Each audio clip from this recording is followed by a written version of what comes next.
Twins hoping to make it 2 in a row over the Texas Rangers. A nice come-from-behind win last night. They fell behind early 6-0, ended up tying the ball game and ended up winning.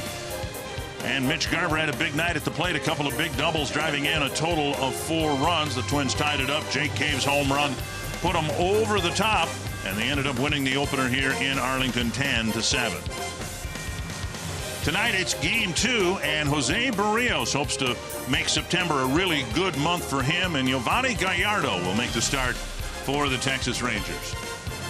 And good evening to you from the ballpark in Arlington, Globe Life Ballpark in Arlington, Texas. Dick Bramer along with LaTroy Hawkins. The Twins are hoping that Jose Barrios can finish the season on a high note. They hope that he can give them some really good starts in September, and tonight they're hoping he can simply do what he did to the Rangers when he faced them in June. Well, we're going to throw out his last 2 or 3 starts. We're going to start September the 1st.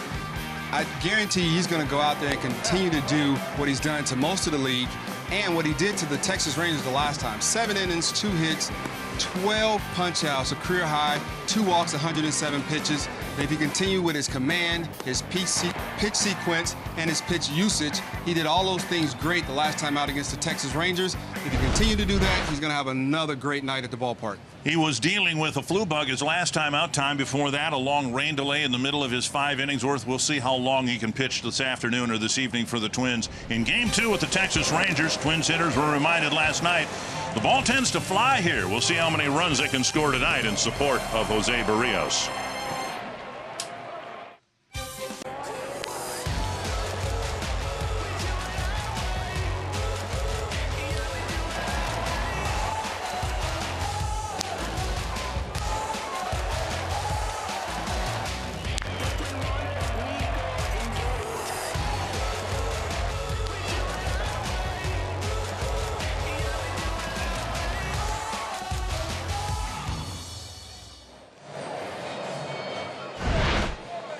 It's been a Twins lineup that struggled to get hits and score runs, but no problem last night. 10 runs, a dozen hits. And I was right, wasn't I? I mean, you pitched in this ballpark. This is a ballpark where it's very hitter-friendly. It's hitter-friendly, but those guys that went deep last night, those balls were absolutely crushed. Right. I didn't see any wall scrapers. Everything that was hit was, in the second depth and in the deepest part of this ballpark. And we can have another outburst like we did in the 5th inning yesterday. It's going to be a good night for the Minnesota Twins. I'm Dick Bramer. He's LaTroy Hawkins, and now let's go find Audra Martin. Well, guys, Paul Molitor, speaking to the media earlier today, admitted that he liked last September a lot more than this one, but still there's excitement with the fact that September call-ups have begun, and it's a chance to see what some of the young guys in this organization can bring to the table. But for now, the plan is to go in stages. So this first wave is a lot of familiar faces. Chris Jimenez has been brought back to the Twins in that trade with Chicago for Bobby Wilson. Tyler Duffy and Johnny Field returned to the team after they've been recalled from AAA. Matt Belisle is back from the disabled list, and then there is one new face in Andrew Vasquez, who has made a very quick, accelerated trip up here to the big leagues after starting this season in High A. But he's impressed a lot of people, so we may see him in the next few days. But right now, Paul Molitor says the biggest key to this wave was protecting the pitching situation, but they feel good about how they're approaching the first couple of days in September, guys. Yeah, they really feel good about the guy taking the mound tonight. We'll see if the Twins lineup can give Jose Barrios some early run support. Paul Molitor, the players, umpires, everybody wearing yellow wristbands as it is Childhood Cancer Awareness Night here in Arlington. And let's take a look at the Twins batting order for game 2. Joe Mauer in the leadoff spot. Logan Forsythe will bat second. Then Jorge Polanco, Miguel Sano, Max Kepler, Mitch Garver, Jake Cave, Tyler Austin, Robbie Grossman. And no secret on the mound, veteran Giovanni Gallardo making the start for Texas. Tonight's starting pitcher stats are brought to you by Home Furniture. Giovanni Gallardo, one of my teammates back in our Milwaukee Brewer days.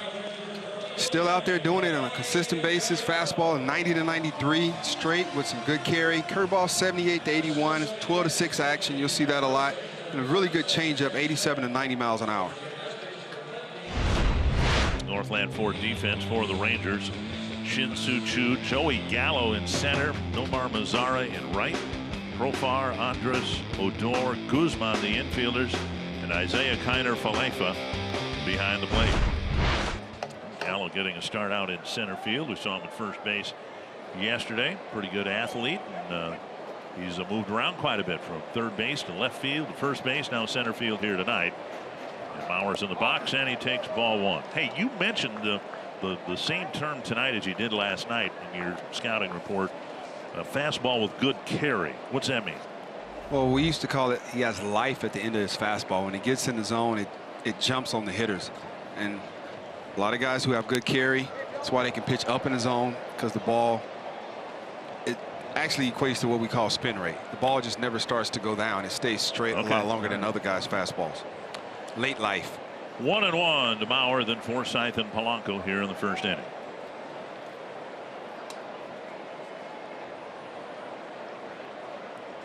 Bonnie Gallardo from Fort Worth, Texas, pitching in his backyard. 1-2. Had a chance to go down and chat with him before the game, and I was asking about his son Junior, and he said he's 13 now in the 8th grade. It's like, thanks for making me feel old.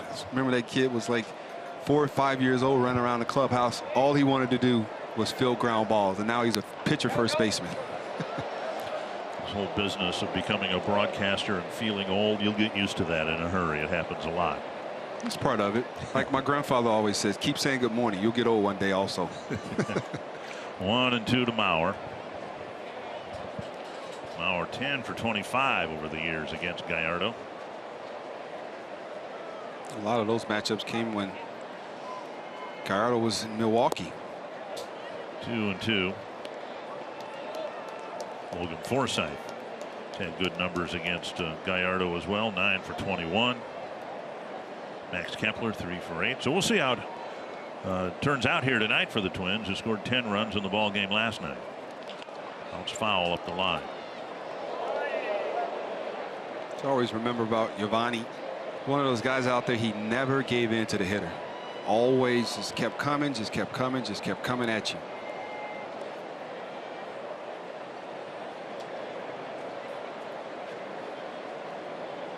And the 7th pitch of this at bat. Bauer with a couple of 2-strike fouls. And he strokes it to right. Zara running to his left. He's able to cut it off and hold Mauer to a leadoff single. Man aboard, and now Logan Forsythe.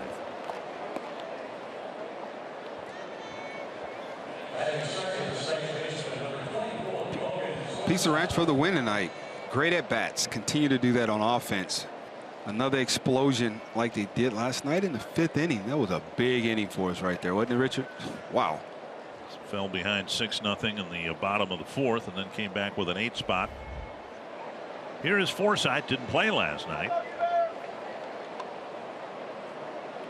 Now he takes a strike over the inside corner. Rangers came to Minnesota in June and took 2 out of 3. The only game the Twins won in that series was the game that Mr. Barrios pitched in. And squirted to right field, a base hit. Mauer will check in at second base. So Forsythe doing what he did so well in his first week or two with the Twins, and that is punch singles to the opposite field. First and second, nobody out. And that'll bring up Polanco. In last night's game, It's a fastball down over the middle of the plate, riding in just a little bit on his hands, and he's able to poke that ball out to right field for a base hit. last night's game, Joe Mauer had a leadoff double. Polanco sacrificed him, but the Twins weren't able to bring Mauer in. Now a threat here with first and second, nobody out.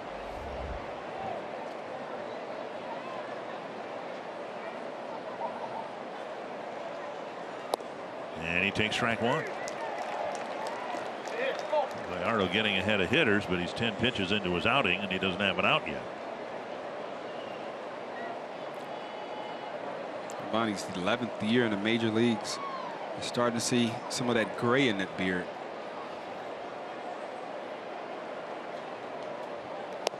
Strike two.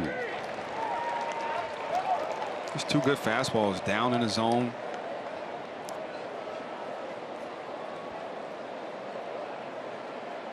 There's a couple ways you can go at Polanco right here. one of those good curveballs down in his, down in his back foot, down in the zone, nothing hanging, or fastball up and away. Double play grounder. 6-4. 3. 2 down, and on the play, Mauer goes to third. Pitcher's best friend, tailor-made.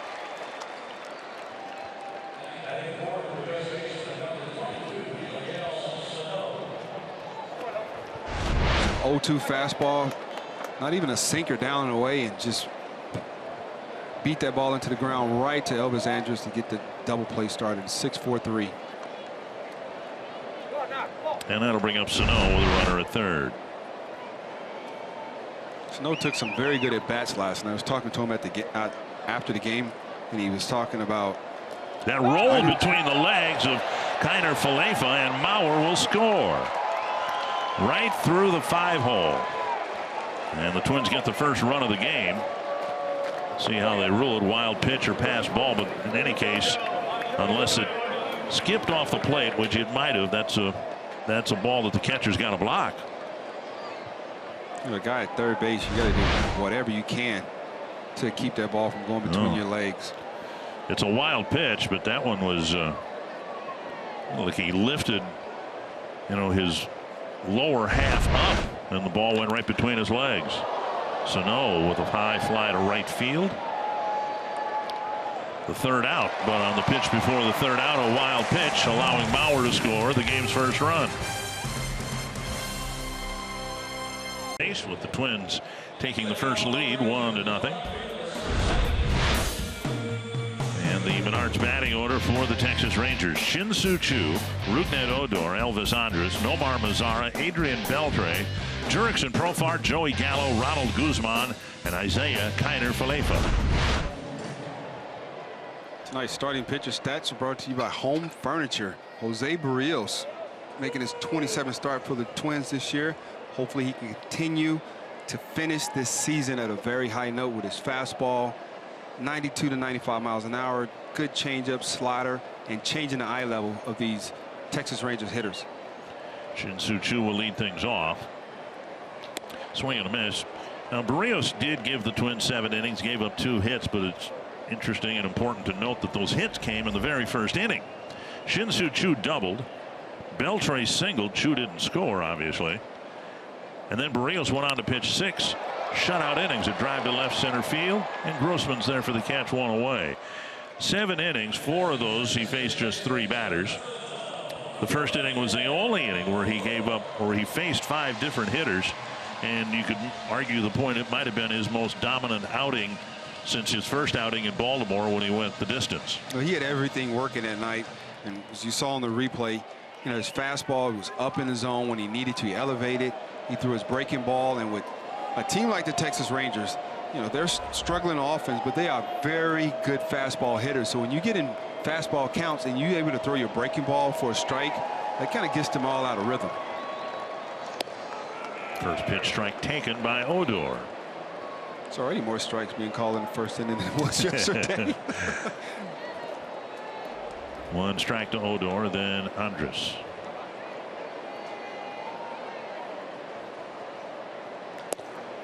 And Barrios did not have a particularly good August, but he's hoping to start September with a good start here tonight. Bill Miller is calling balls and strikes. Alan Porter, Angel Hernandez, Todd Tishner on the bases.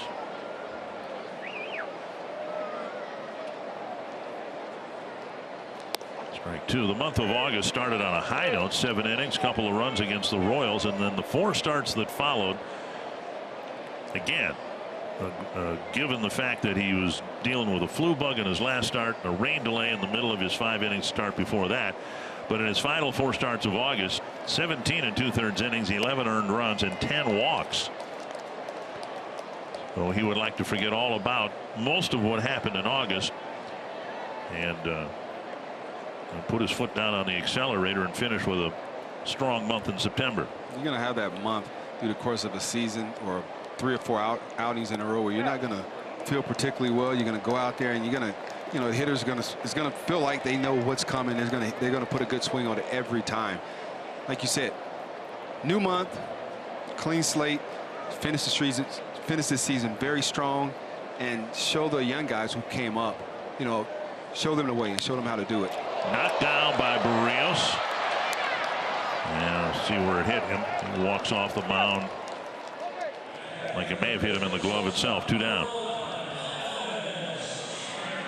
Molitor's looking at him to see where the ball hit him, whether he needs to make a trip. Ground ball right back to him. You know, he's falling off to the first base side, so he had to reach back across his body with his glove and couldn't field it cleanly. He just knocked it down, was able to pick it up. You practice that in spring training every day. Molitor getting his attention, and Barrios giving a thumbs up, and then the hand slash horizontally. Stay where you are. I'm fine. I don't need you to come out here. Stay where you are. 2 down, and now Andres. I was talking to Eddie Guardado and our pitching coach Garvin Austin about the start that Barrios had when he had the flu bug, and they were telling me some things about when he was warming up, how funny it was. Hilarious. He would throw a couple pitches, you know, go do some business, come back and finish his warm up to go in the game. Well, he got a first inning mound visit, and they were concerned, as I recall, I believe it was Matt McGill was warming up in the first inning. There's a bouncer and a foul ball. But there was a mound visit. Things weren't going well, and we show you the velocity of the pitches on TV, but the Twins field staff also pays attention to that. And Barrios was having all he could do to hit 90 miles per hour. Now, we've seen 94 already in this inning. I checked with Barrios the day after the start, and he said he felt better then already. And I'm sure he's feeling a whole lot better out there now than he did in his last start. So let's show you how strong professional athletes are. And, you know, when you go to the doctor and you have the flu, they tell you to do what? Rest. They want you to rest. Now, this man has to go out there and try to get major league hitters out, and he's still throwing 90 miles an hour. 2-1 to Andres. Missing the outside corner. 3-1. There was no way he was coming out of that game. No way.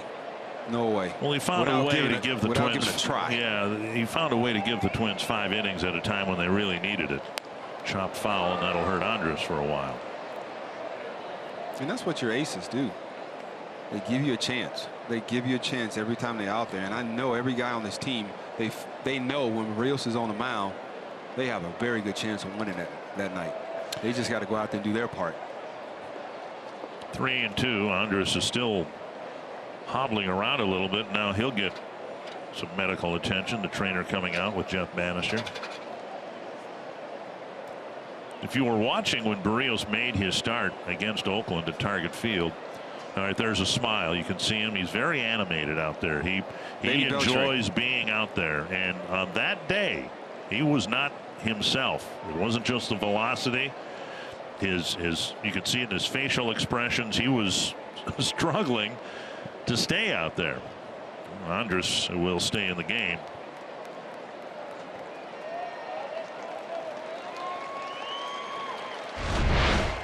Fastball in on him right there, and he was able to get his hands in, but brought him in too much and got too much of the ball and shot the ball right down off his shin. That's going to leave a mark.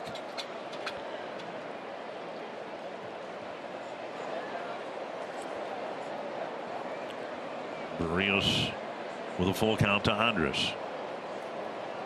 The best thing when a guy foul the ball off his foot, go right back in there with the same pitch. I like to see him do it again.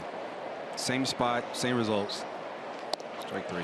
There's a fastball down the middle of strike. Good inning for Barrios. The velocity is back, and he has another 1-2-3 inning against the Rangers. Inning. And since he's been with the club, the Twins have shown a little more muscle than they did before. Since the middle of August, the Twins have hit more home runs than anybody, including the New York Yankees.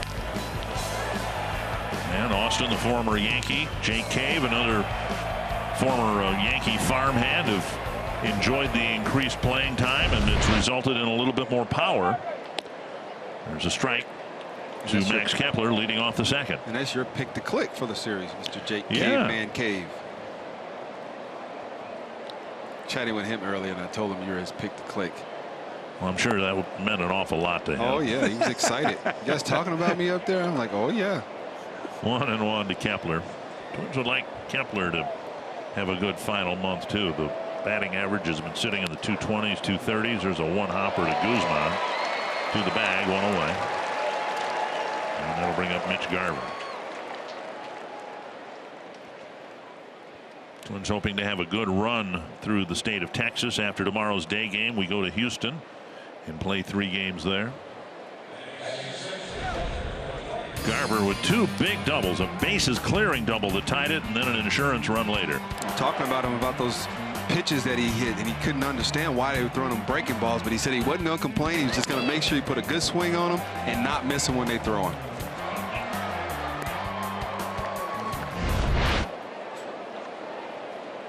It's funny just talking to him about, you know, the pitch sequence to him, his at bats yesterday, and he was just shaking his head. And I was like, if you're shaking your head, we were shaking our heads up in the booth also, but like, why are they throwing you breaking balls?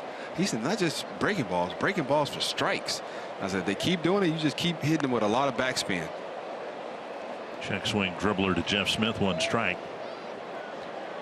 Pretty good bet someone else will catch tomorrow, and it might be Chris Jimenez, who's with the ball club now. It's good to have Jimenez back in a Twins uniform.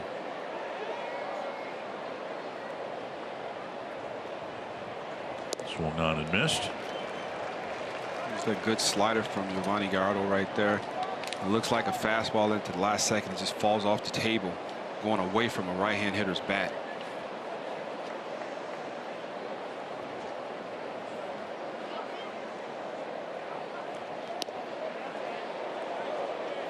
And now 1-2. Twins got a run in the first inning. The inning started with a pair of singles and a wild pitch. Scored the first run of the game. 1-2. And now 2-2. Long time ago, Twins fans will remember a catcher who was pretty good with 2 strikes, and that was Brian Harper, big part of the '91 World Championship team. Garver's starting to get that reputation a little bit too. Pop up short center. Andrus is running out, and he'll make the catch in front of Gallo, 2 away. 2 gone, and that'll bring up Jake Cave. Gallo playing center field tonight. Just shows you what type of athlete he is. Just his 5th start in center field this year, 6th time in his career.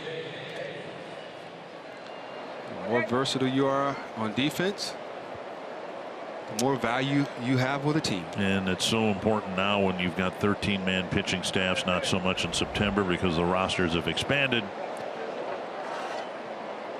You know, the days of a pinch hitter or some veteran who was just waiting for an opportunity to pinch hit, the way rosters are constructed now, those people don't exist anymore. Phasing them out of the game slowly but surely. You've got to do something in the field. And we've seen hybrid players. Both Eduardo Escobar, Eduardo Nunez saw time in the outfield and the infield. Chris Jimenez last year saw some time in the outfield as well for the Twins. And on the mound. And on the mound. There's Jimenez. 6 or 7 pitching appearances last year. I think he had 6 of them before the All-Star break. 2-1. And now 3-1 to Cave with Austin to follow.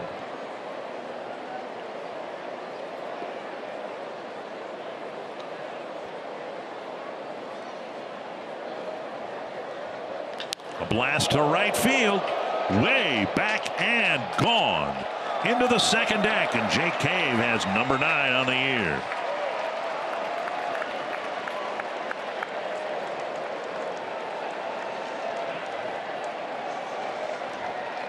And the Twins take a 2-0 lead.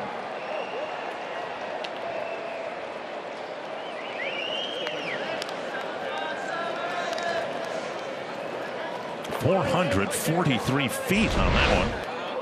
Fastball right over the middle of the plate. The 2 previous pitches were in. The catcher wanted something away, and it leaked back over the middle of the plate and up right in Cave's sweet spot, similar to the same pitch that we saw him hit out yesterday.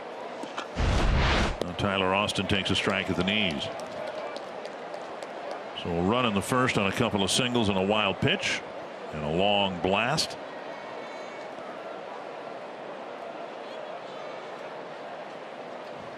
Swung on and missed. 0-2. Gallardo's 12-6 curveball at 78 miles an hour, coming out of the same arm sliders, his fastball, his slider, and his changeup. Outside. Individually, of course, there are a lot of things for players to prove. Austin on that list. Collectively, the Twins would like to finish with a winning final month in September. Twins played 500 baseball June through August. Well, that's not enough to get you into the playoffs, but the Twins are where they're at right now because of that 8-game losing streak early in the season. A winless road trip, St. Petersburg and New York, accounting for 7 of those 8 losses. The ball now, it's 2-2. And the last time I did the telecast was the Chicago Cubs Milwaukee trip. That wasn't a good trip either. The Twins had a 6-game losing streak after in a 1-8 road trip through Chicago and Milwaukee. A hot winless road trip. So yeah, last night was your first Twins win as a broadcaster this year, right? Yes, it was. Shh, don't tell anybody. Grossman on deck, full count now to Austin.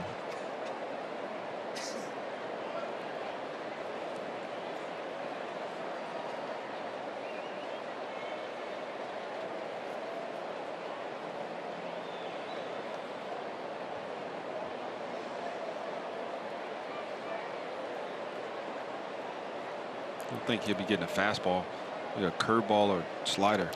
Landed 3 feet in front of the plate, and Austin takes a walk, and Grossman will come to the plate.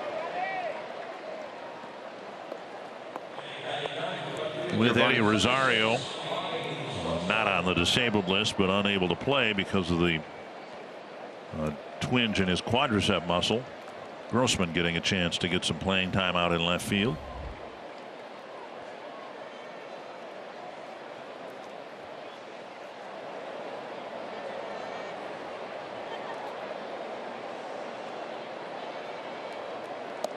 And a strike. 35 pitches already for Gallardo. A couple of runs on the board for the Twins.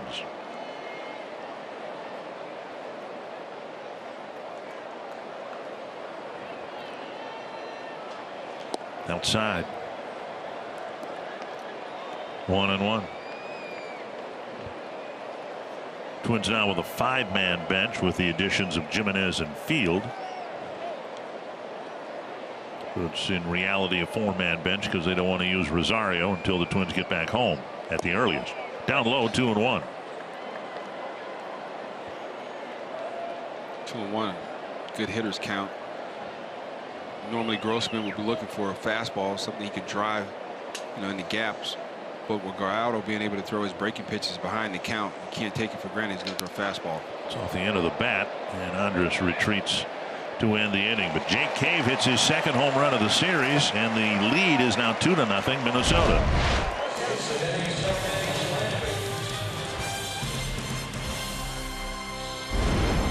Here in Texas, it's time for some scoop from the clubhouse. So the Twins today announced officially they are going to try their hand at an opener tomorrow afternoon. The plan for now is for Gabriel Moya to start things off. Then they will go to Zach Littell, who will be the primary pitcher, as Paul Molitor has officially dubbed it. Now, he had a meeting with the rest of the pitching staff today to explain his thought process. He says going forward, he's not planning on using an opener for Jose Barrios, Jake Odorizzi, or Kyle Gibson, and he doesn't think that he'll use the primary pitcher in the middle of an inning. Now, earlier today, third base coach Gene Glenn had a special delivery from Connie Baylor, the sister of former player and manager Don Baylor. She hand-delivered some homemade peach cobbler, and Gene was kind enough to share it with the rest of the pitching staff. Even gave me a bit, and I got to tell you guys, it was delicious. Not a bad way to start the day. Well, how come I didn't get any? It was in the coach's office. It was absolutely one of the best peach cobblers I've ever tasted. Deep drive to center field. Cave is back. He won't catch it. Halfway up the grass in center field. Mazara's 18th of the year, and it's 2-1.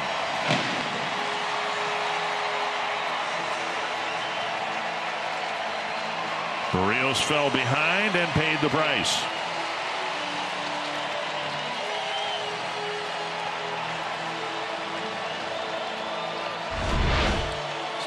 The Texas Rangers team, when you get behind, you can't just assume that you're going to be able to throw a fastball and get back in the count. And as you see right there, Mazara never gets off the fastball. Same thing he did last night. He never comes off the fastball. So if you can mix in some all-speed pitches in those fastball counts, you have a better chance, have a little bit more success against this guy. That was 436.5 feet. Now, has it gotten that exact where we're down to measuring inches? Technology, Richard. Well, Cave hit a long home run. Mazara has, and now Beltre bats. Ball one, now strike one.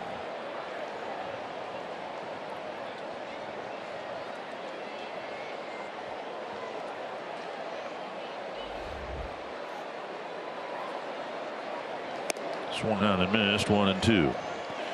We saw 94 miles per hour in the first inning, and now the fastball, at least the ones I've seen on the screen, have been clocked at 92.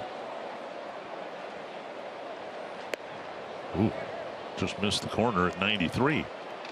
He'll sit at 92, 93, and when he needs to reach back and get a little extra, there's always something extra in the tank with Berrios' stuff. Foul back. See Garvish set up in, and Berrios spent off that fastball and yanked it over the middle of the plate, and it was just up enough that Beltre wasn't able to do anything with it but foul it off. 2-2. A lot of times when you get ready to go in, you try to do it with your body. You just need your arm. You don't have to do anything extra with your body. Let your body do what it does normally with your mechanics, and let your arm take the baseball to the catcher's mitt. Full count now. And Berrios checks. Strike three, says Alan Porter. It's a big check swing call, and Beltre I don't think is convinced. But it is a strikeout. Berrios' second, one away here in the second inning. This is one of the conversations last night after the game in the clubhouse I had with Steven Gonzalez. The replay, the breaking ball just looked like a strike and just burrowed to the left-hand hitter's batter's box, and Beltre tried to hang up, and he tried to talk to the umpire. It was like, no, I saw the swing. Here's Profar. Fouled back, one strike. I'm talking to Steven Gonzalez about pitching in the right-hand hitters, and last night he kept missing when he tried to go in. It's because he was flying open with his front side, trying to get there with his body instead of just letting his arm do the work. And he understood what I was saying, and just got to take that mentality out there. I don't have to do anything extra to get that ball to go into a right-hand hitter. And when I talked to him, he said, I was just missing by this much, but he understands that's all it takes. Just an inch off the plate here or there. Right, and we also talked about the changeup to Beltre, and I was like, he had a Hall of Famer, a rookie. Who you think that pitch is going to go to? He was like, I know the Troy. 1-1, and now 2-1.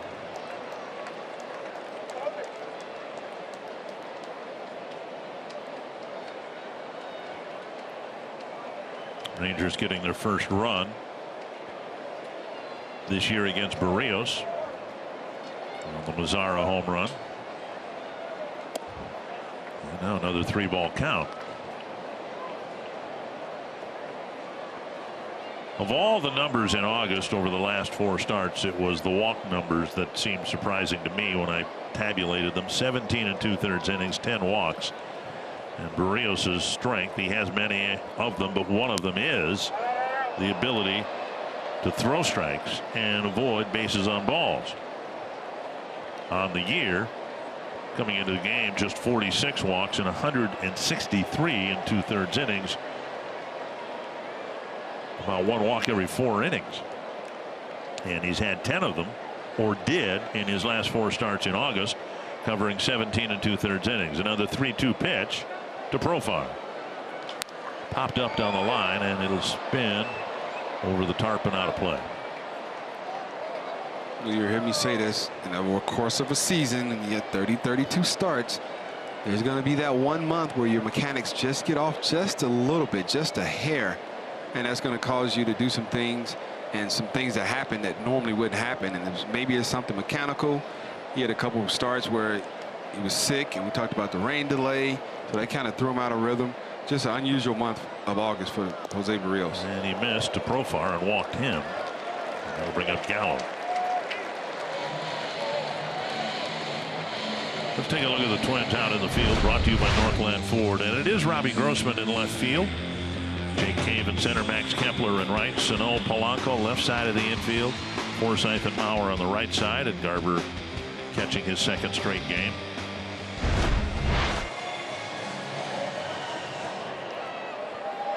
Rangers again tonight, starting 5 left-handed batters and a switch hitter in Profar.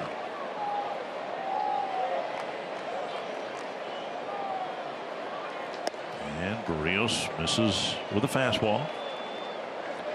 32 pitches for Berrios and only 16 strikes.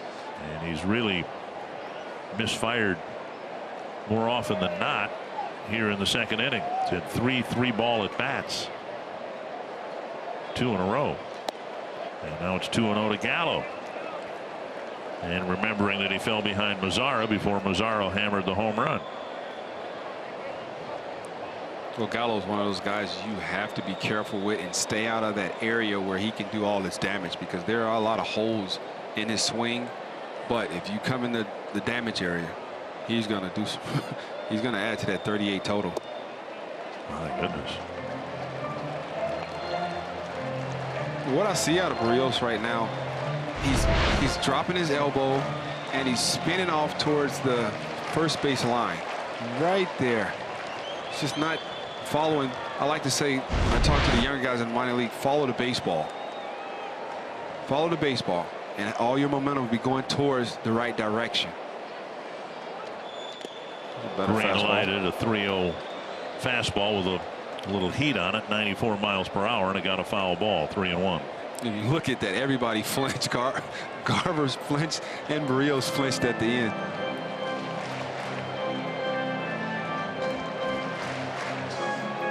Berrios studying the baseball.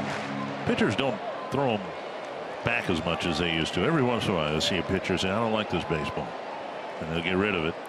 I never could figure out why the ball hits the dirt going to the plate, they throw it out. But the ball could be a 12 hopper to the shortstop and they give it right back to the pitcher.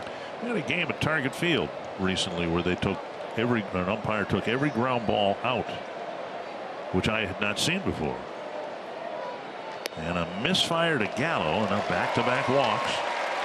And it has been an uphill struggle throughout this second inning for Berrios. Ronald Guzman will bat with the tying run at second and 1 away.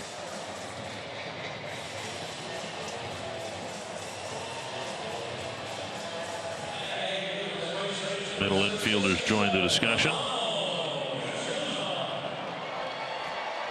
And they're there to get the sign straight with the catcher, right?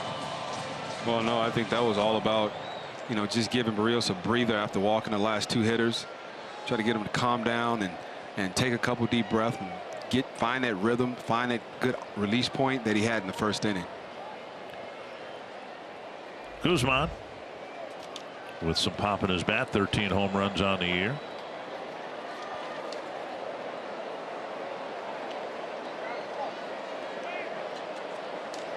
And he strikes out about once every 3 times. But Berrios needs to try to get ahead of him. There's a high blast to right. Oh. And it's a 3-run home run, with Guzman hitting his 14th.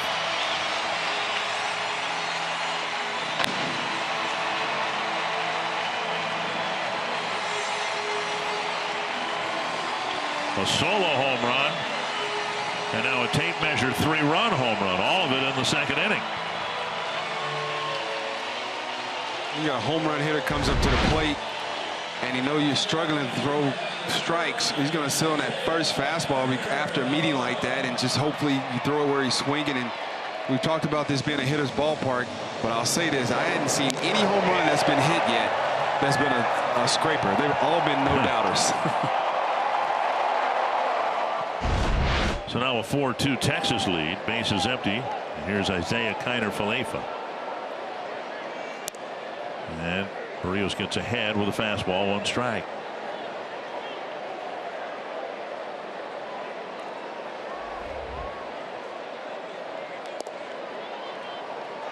He's thrown 25 pitches here in the 2nd inning and only gotten 1 out, and that was on a 3-2 check swing by Beltre.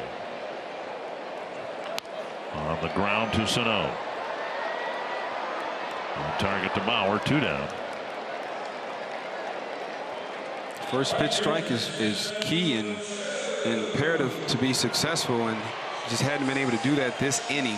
And when he did throw a first pitch strike to Guzman right there, he was waiting on it. It was up in the strike zone, and he was able to hit a missile out to right field for a 3-run blast. Shin-Soo Choo hit a fly ball to left, hit it pretty well, but right to Grossman for the first out of the 1st inning. And Choo offers at it. Berrios lost his glove. Not sure how that came off. Sano, the only infielder, and he was playing back on the dirt on the left side. What happened to Berrios here? Just slipped off. Like he had some Vaseline on his hands or something. It just came off. Now let's set the record straight. He's not out there with a bunch of Vaseline that he's using on his pitch. You're right. I forgot it's 2018. You're right. People take everything literally. No. And that kicks away from Garver, and it's 2-1. Well, Berrios had a very clean 1st inning, setting the Rangers down 1-2-3, and he's really struggled with both his control and his velocity here in the 2nd. There's a strike at 92. And that delivery was under control. The pitches before this, early in this inning, they were all out of control. He was going too fast. He was trying to do too much. And I think a lot of times you have to tell pitchers that less is better. You think you have to go harder or faster to make everything work. No, come up off the gas. Don't hit the brakes, but come up off the gas and relax and get back to finding a good release point and executing your pitches. That's hit hard to center, chased by Cave, and he'll reach up and pull it down. Good inning for the Rangers. They finally break through against Berrios, and they get 2 home runs and total 4 runs. 4-2 lead.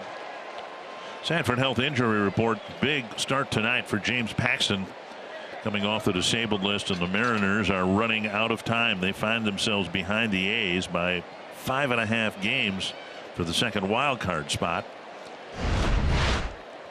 Take a look at the divisions and the wild card standings.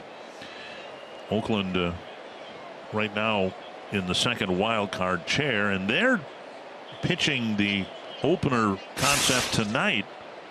Former Twin Liam Hendricks is going to start for them and give them an inning, they hope, 2. And then David Mengden, and what's the term Paul Molitor coined, primary pitcher. Mengden will be the primary pitcher for the A's after Hendricks gets it started. We'll have to all get used to seeing this, particularly this September, because the Twins are planning on using it on a fairly regular basis, and then we'll have time to observe it, see how it works firsthand. Liner to left, and Choo makes the catch. Well hit ball for the 1st out. What are your thoughts initially, having seen the Rays do it, A's doing it tonight, and the Twins will do it tomorrow? Well, I just finished up a 10-day trip seeing our minor league affiliates, the Gulf Coast Twins, Fort Myers, Chattanooga, and Cedar Rapids. And I saw it happen 3 times, and it worked like a charm. And we implemented this in our minor league system, so the guys that will have a chance to do it here at the major league level, it won't be their first time doing it. They've been accustomed to coming into the 2nd or 3rd inning and finishing out the ball game. I'm just anxious to see it happen for the Twins. I want to see it work, and it's one of those things that is going to be a little bizarre at first. I told Eddie Guardado today I couldn't have done it. Even though I had 97, 98 career starts, I couldn't have pitched in the bullpen for 10 years and then come back. Okay, we're going to start you 2 innings and then give it to the starter or the primary. I'm just anxious to see how it's going to work. Well, Zach Littell, who is going to be the primary pitcher tomorrow, has had to experience it, or has gotten to experience it a couple of times in Rochester. 1-2 to Forsythe, now 2-2, and he applauded the concept, saying it worked in AAA. It has worked at the big league level with the Rays. Forsythe rolls one to the right side. This time Odor's in better position to play a ball on that side of the field, 2 away. And that'll bring up Polanco. Well, it'll be interesting to see how it plays out tomorrow. And then, as Audra reported earlier, Paul Molitor saying he didn't want to do it in Barrios starts or in Gibson starts or Odorizzi's veterans. But if you have less experienced pitchers, and right now the Twins, who are going to explore with a 6-man rotation in September, with presumably Littell being one of the guys, Gonsalves and Cole Stewart the others, that we'll see this on a fairly common basis. Either this could work out lovely or get implode in the face. 1-0 to Polanco, and he takes a strike. Well, Gallardo now pitching with a 2-run lead. Last time he was on the mound, he had a 2-run deficit. 1-1 to Polanco. Bounced into a double play his first time up, but now it's outside. I like being in the meetings with Paul and the rest of the, our reporters from the Twin Cities, and how they just dubbed it, the starter and the primary. The starter and the primary. High fly right center field. Retreating is Gallo. And now on the edge of the track, he hauls it in 400 feet from home plate. Gallardo with a 1-2-3, top of the third.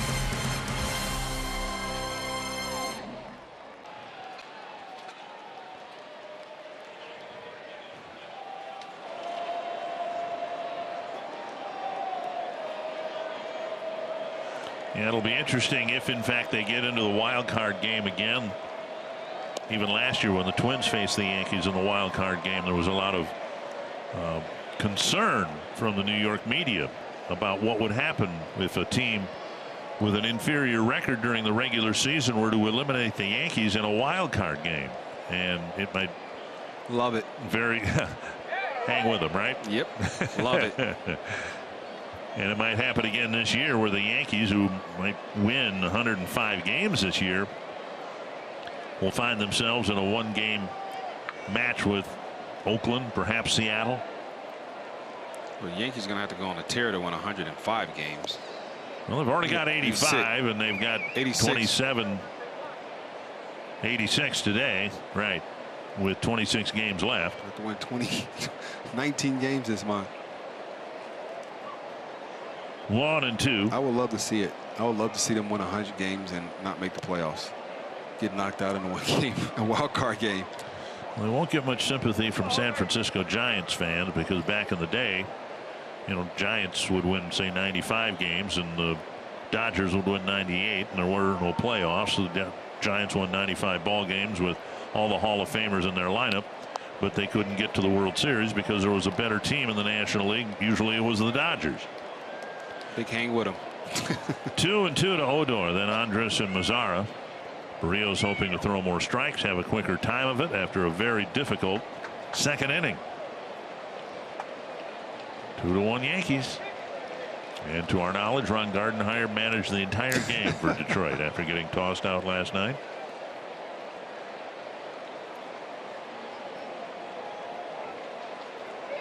Two and two. Pulled foul. And Odor will get a new bat. Interesting times here in Texas. Start of last night, high school football started here. And the hotel, I was scanning through the channels today, and every channel I turned on here had some football game on. I didn't get to the National Geographic channel, but I'm sure if I'd gotten there, it would have been like the University of Saskatchewan against the University of the Virgin Islands or somebody like that. Everybody's carrying football. I still don't understand how football takes precedence over a Major League Baseball game. You mean like last night on their network? Yes. Yeah. No, I don't get that. And you live in Texas. If you can't understand it, how do you expect me to understand it? Well, if the Twins wasn't here, I would have never noticed. Just to be honest, there's your answer right there. 2-2. Odor having a battle with Barrios. His pitch count is over 50 already. And another foul ball. It's just a protection swing right there. Odor is doing all he can. The foul ball that he pulled down the line was a 2-2 changeup. That was a fastball up and away. A nice breaking ball down towards the dirt. Get him to swing over top of it. 4 2-strike fouls for Odor. Little hard one hopper that hit Barrios in the first inning. Now he missed, and it's another 3-ball count. Well, Garber wanted the curveball, and he was shook off by Barrios for the fastball in. 6 plate appearances have had 3 balls. 6 of 11.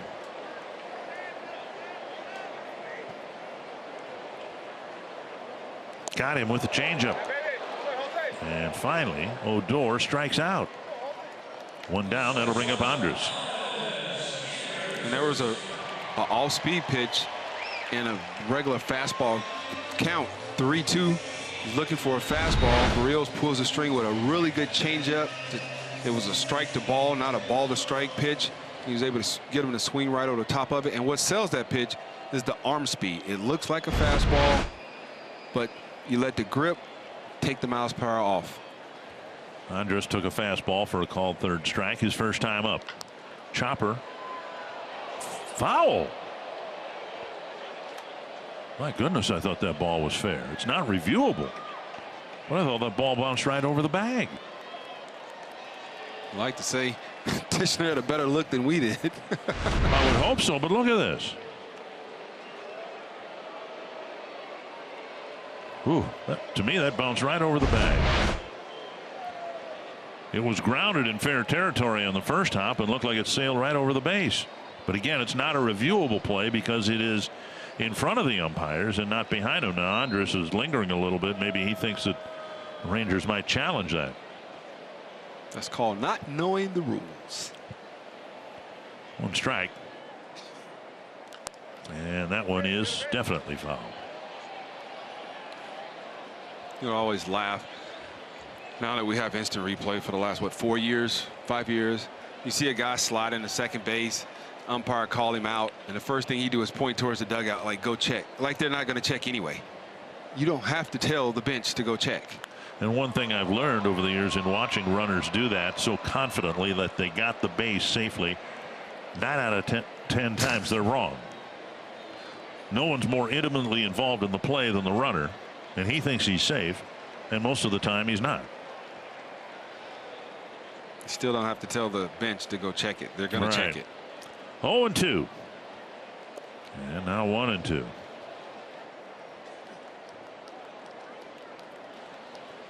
Look at Elvis Andrus and, you know, all the antics and the things that he does with the smile on his face. You have to call him Baby Beltre. Yeah.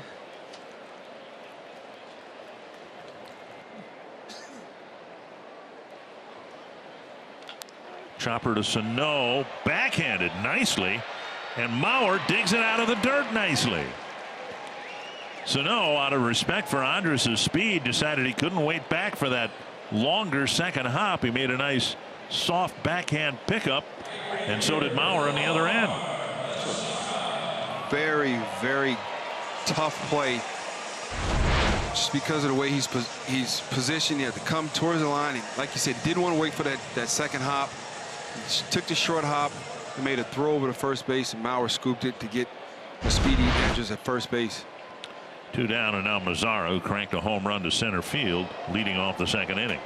I was telling somebody, they were saying something about Sano on Twitter, and I was like, you would be amazed at his size and how good his feet are and how he has a bazooka, attached to his body. because he can really throw the baseball. And just because he's a big guy, he's a very athletic big guy. And I don't think fans appreciate his size and the way he moves. Big swing and a miss at the changeup. I think Garver and Berrios learned a lesson from that first at bat. We're not going to just, throw fastballs and fastballs counts. We're going to keep him off balance and make him hit a breaking ball. All 3 at bats this inning have started 0-2. And now 1-2.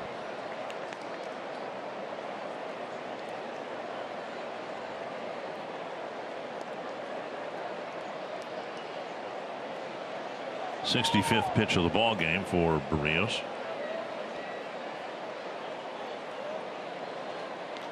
Got him looking. Belt high fastball and a much better 3rd inning for Berrios. Yet the Rangers have a 4-2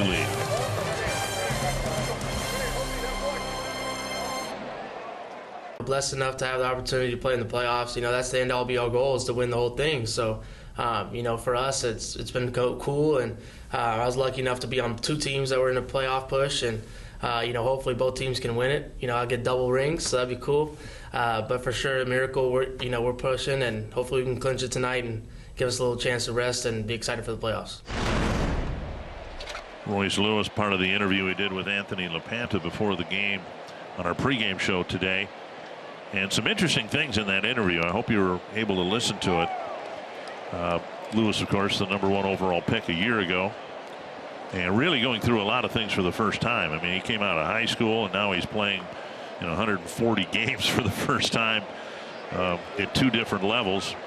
Had a terrible slump towards the end of August, but he's fought through that. But I wanted to ask you, with Sano now behind in the count 0-2, he'll be followed by Kepler and Garver. I wanted to ask you how important you think it is for players to win in the minor league. By all accounts, we're anxious to see Royce Lewis, and it looks like we're not going to have to wait very long to see him up here. But in terms of his development as a player, how important do you think it is for championships to come along with him, whether it be in the Midwest League or the Florida State League? Well, I think it definitely teaches a guy how to win, but he's a winner. I mean, he's the guy that we took with the first pick overall last year. We knew what we were getting. High character guy, great parents, just the ultimate teammate. And we hadn't even talked about, the way he plays shortstop, or the way he squares the baseball up consistently as a 18, 19-year-old. And the way he handled himself his first full year in professional baseball. It's a tough year. His first year out of high school, first year living in somebody else's house. It was a really tough year for him, but he did a great job with everything that was going on around him, staying focused on baseball, and put together a very good sophomore year in baseball. See, for Cedar Rapids, 21 games above 500. And the Cedar Rapids Colonels having a really good year. Fort Myers as well.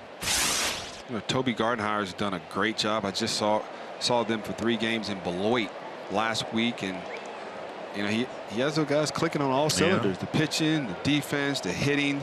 They're playing at a really high level, and starting to run away with that second half, and they're going to start the playoffs. Yeah, Blaine Enlow, our 3rd round pick last year. He's throwing the ball very well. I mean, it has been fun to watch that team just grow from when I saw them back in May to when I saw them last week. And continue to play well, even though Alex Kirilloff and Royce Lewis have graduated from Cedar Rapids to Fort Myers. Those were 2 awfully big bats for the Colonels in the first half of the year. Yeah, we drafted Michael Hellman and Mike Davis. I know Mike Davis is out of Texas Tech, and those guys have brought a lot of energy and good defense, and they've swung the bat extremely well for Cedar Rapids. 2-2. Gallardo's showing signs of settling into a bit of a groove here since Austin's walk in the 2nd inning. He's retired 5 batters in a row, pitching with a 2-run lead. 2-2 to Kepler. And now 3-2 with Garver on deck.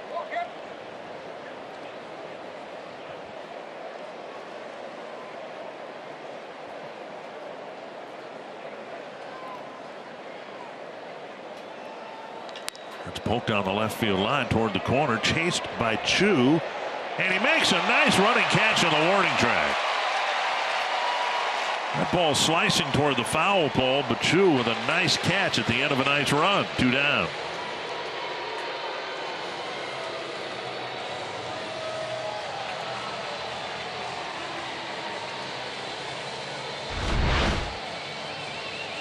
Great concentration and tracking that ball all the way into his glove. Made that last leap for it and was able to corral that baseball for the out. Base is empty. 6 in a row set down by Gallardo. And Mitch Garver will bat. Hit a fly ball to center his first time up. Down and away, ball 1.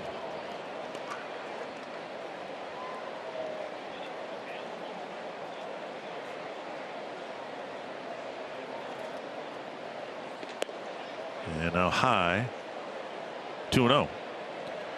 When you go through a rebuilding project like the Rangers have undergone, you hope that the veterans like Gallardo pitch well enough to give you some options before the trade deadlines. Wrapped to third, 2 hops to Profar. And keeping his foot on the bag is Guzman. And Gallardo's pitched well enough here with a pair of 1, 2, 3 innings. Out of here. Let's get caught up thanks to Xfinity. Jake Cave leaves away with his 9th home run in the 2nd inning. Depositing the ball deep into the right field bleachers. And then Nomar Mazara, fastball for number 18. And he followed that up with a 2-run shot by Jose Guzman. A 3-run shot by Jose Guzman. Ronald Guzman's 3-run home run, giving the Rangers a lead. And Barrios has had a good first inning and a good 3rd inning. And if he could have a mulligan, he'd want to have one during the 2nd inning. Cave and the Twins hoping to bounce back as they did last night. Richard, I guess I wanted the kid name to be Jose Guzman, not Ronald. Juan Guzman, he used to be a good pitcher. He's doing some of the Spanish broadcasting here for Texas. He's down a few booths.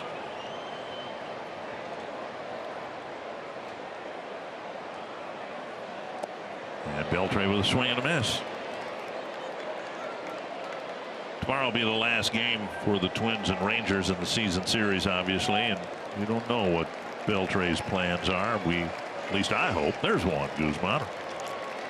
Or Jose Guzman. Hey, Jose. A blast to left. Deep and gone. A home run for Beltre. His 8th of the year. And it's a 5-2 lead. All 5 Ranger runs scoring on home runs.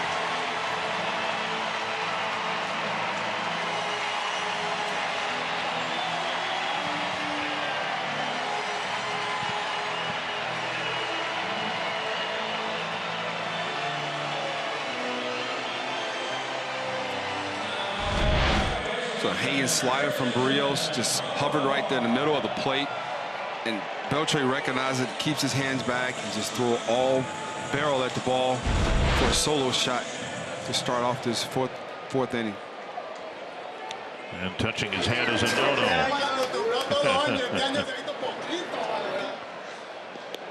Up and away. I was going to say before he hit a home run against the Twins and Barrios that I hope he comes back and plays some more.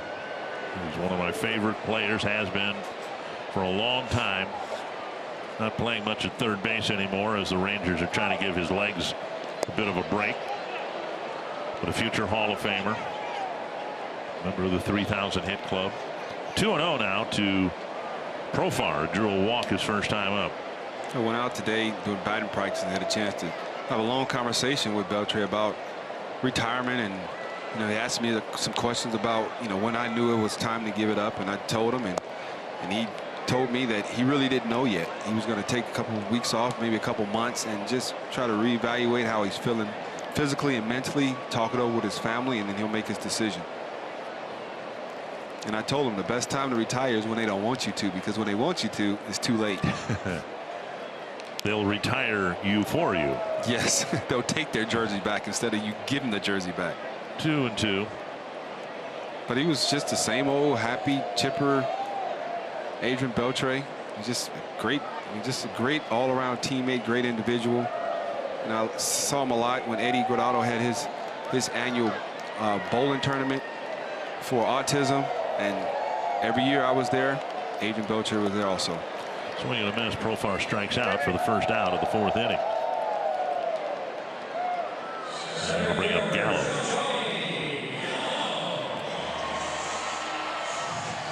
And then whenever it does come to an end, he's one of those guys who's already given so much to the game, and no one would expect him to continue to do that. But the selfish part of you hopes that he does that, you know, because he's meant so much to the game.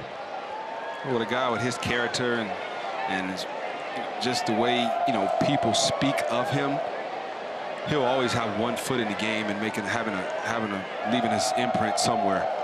If Gallo wants to get a double, all he has to do is bunt the ball up the third baseline. There are 4 outfielders, there are 3 infielders, and you can almost, you know, fit him in a boxing ring. Mauer's the only guy in the dirt, and that's only because he might hit a ground ball to Polanco, who's in short right field. And Barrios falls behind 2-0. He ended up walking Gallo.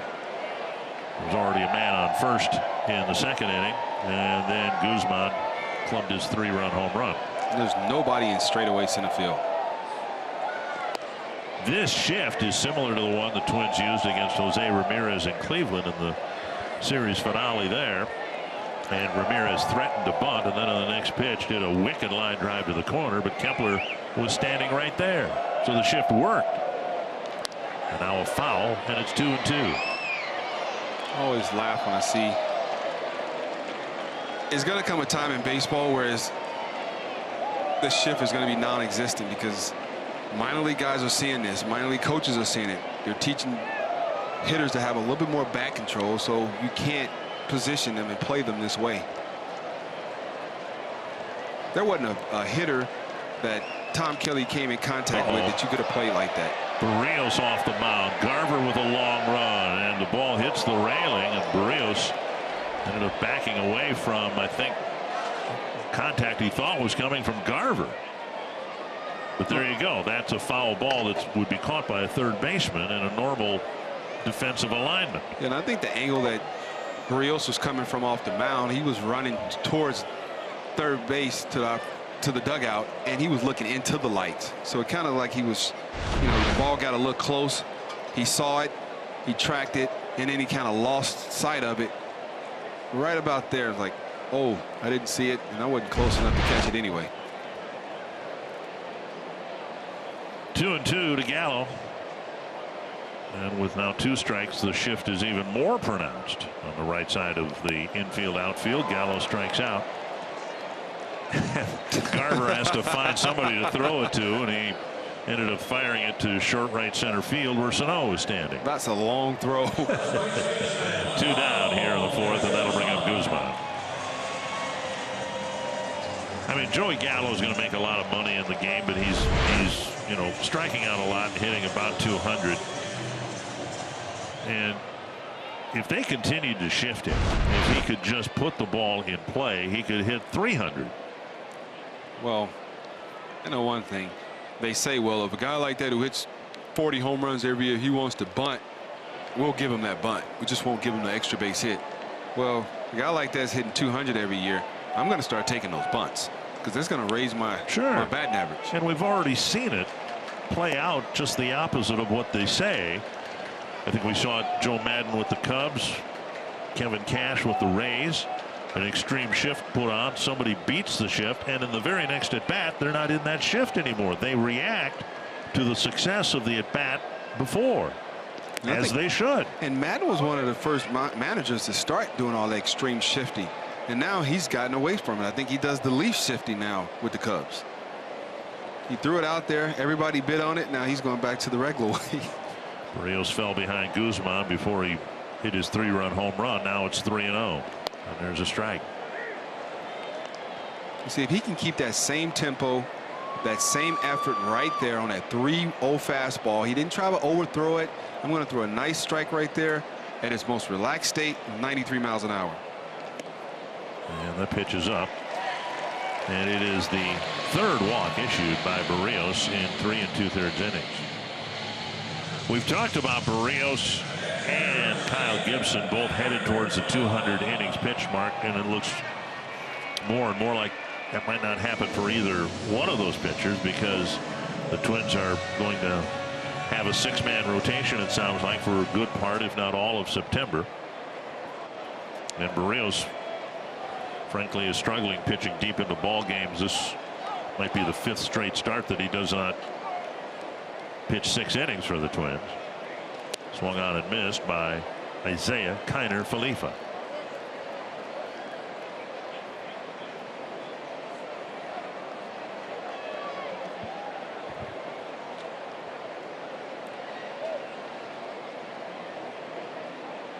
One strike for the number 9 batter, and now 2 strikes. Have you ever been here and got a foul ball in the? Yeah. In fact, I'm kind of proud of this. I can see the way you started this. I caught the first press box foul ball in this ballpark years ago, and I'm frankly a little disappointed that there's not a plaque or something in here commemorating that. Barehanded, I caught it up here. Dave Winfield hit it. That's pretty cool. But do you see any sign here, any acknowledgement? No, they got a little magnet on the door. It's probably about that big that commemorates it. Is it? I saw it. About the size of a quarter. For all I know. That big. For all I know, you may have thrown the pitch. No, I don't think I ever faced Winnie. You're proud of that. I like it, Richard. Got to be proud of something. 2 strikes.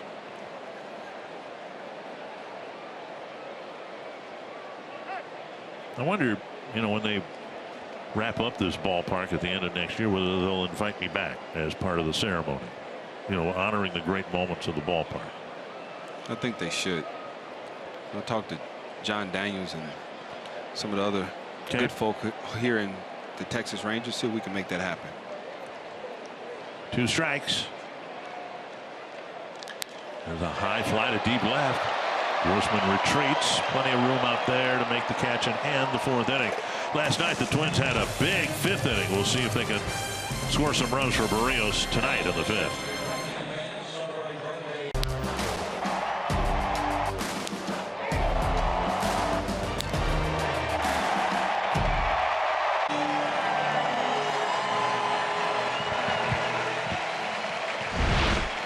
Pepsi fans of the game hoping the Twins can come back as they did last night. They were down 6 runs last night. It's only 3 tonight in the 5th inning. Looking for a 5th inning explosion. I'm ready. Are you ready? Yes. My guy is up. Jake Cave hit a home run last night, and he hit a home run earlier tonight. It'll be Cave, Austin, and Grossman in the Twins' 5th. Cave hitting his 9th home run of the year with 2 outs in the 2nd inning. Outside, ball 1. Here's what happened in the 2nd inning. A no-doubter. StatCast AI, powered by AWS, measured at 443 feet. The caveman. Out of left field. And Chu will look up, and that one will clang off the fence. Cave digging for second, and he's got 2 extra base hits in his first 2 at-bats tonight. That ball hit a jet stream. You can see the look on Giovanni Gallardo's face. I didn't think he hit that ball that good, but he hit it up in the jet stream and was able to shoot the ball over Chu's head for a double. Fastball was just running away from his bat. He was able to get the barrel on it. Jet stream, the ball takes off and ricochets off the top of the wall. It's almost a home run. Yeah, it almost left the ballpark. Here's Austin, drew a walk his first time up. Your pick to click. Down and away, ball 1, a breaking ball.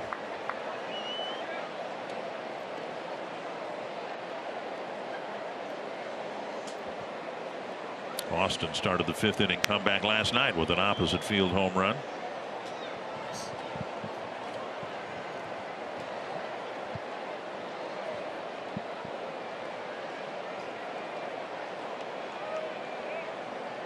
Swung on and missed. Another off-speed pitch. you maintained your velocity till the very end. I mean, you were still able to throw 95, 96. Yeah, well, yeah, that's remarkable. You pitched into your 40s. I mean, that's remarkable that you were able to do that.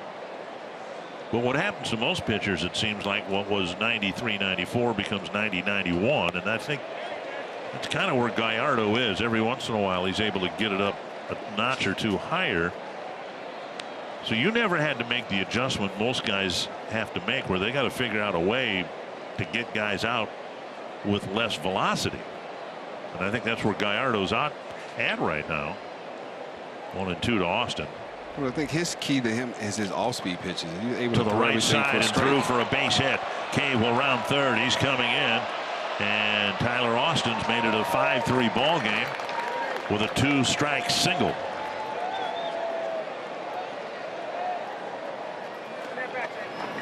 And the Twins will get the tying run to the plate, and Robbie Grossman.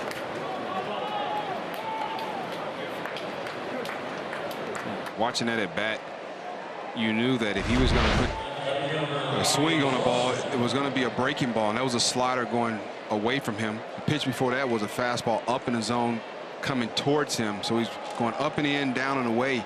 He wouldn't get any fastball over the middle of the plate because of the damage that he did to that same pitch last night. Here's Grossman, popped to short his first time up. Pitch is up, ball one. Starting to stretch down in the Texas bullpen. Three guys are twisting their torsos and getting their arms loose. Nobody's throwing a baseball out there yet. Yeah, the fifth inning is usually that inning where the guys who know they have a chance of pitching in the fifth, sixth, maybe the seventh inning, those guys start to get loose, start moving around. And then the following inning, you get a chance to get the guys who pitching later in the game. They start up and getting moving around. It's called up left-hander Andrew Vasquez, and he's getting loose. Grossman takes a strike, 1-1.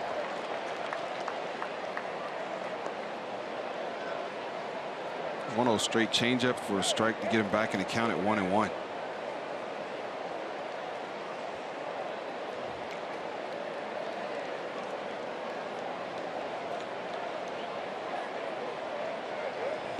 Taken off the plate. 2-1. After Grossman, the dreaded third trip through the batting order for pitchers these days.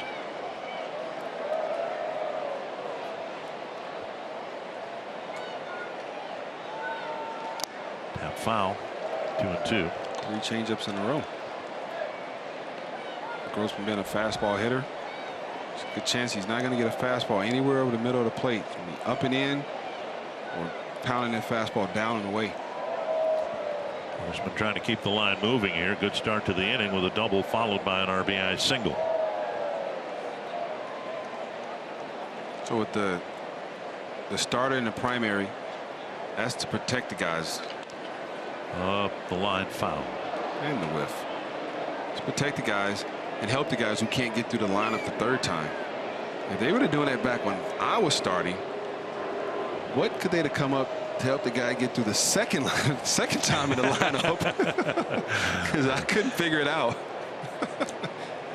Well, you seem to do okay. 2 starters. Yeah, you seem to do okay as a relief pitcher. 2-2. Tom Kelly. Thank him every day I get up for putting me in the bullpen. Grossman takes ball 3 with Mauer on deck. One thing it does, just we'll talk more about it tomorrow, of course, but this whole opener concept allows for the possibility by baseball rules that, as you mentioned last night, the primary pitcher can pick up a win without pitching 5 innings. There goes the runner, and the pitch grounded to short, stepping on the bag and hesitating and then getting the double play. It's the second double play grounder that the Twins have hit into, and they even started the runner. Grossman couldn't have hit it to a better place for the Rangers. 2 down, bases empty for Mauer. That was a big pitch for Yovani Gallardo. Talking about what pitch he was going to have to hit. It was a changeup that stayed up just a little bit. He pounded it into the ground for a tailor-made pitcher's best friend 6-4-3 double play. Well, 6-3 double play. And now Mauer. Mauer lined a single to right. He hit one even a little bit harder in the third inning to left. And Chu made a nice catch on the warning track.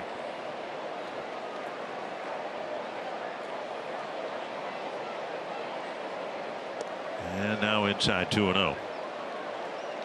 So like I was saying, if Tom Kelly's listening, once again, thank you very much, TK. Thank you, thank you, thank you. Because I would have had to get a real job if I'd stay out there and try to pitch 5 innings every 5 days. Strike of the knees, 2-1.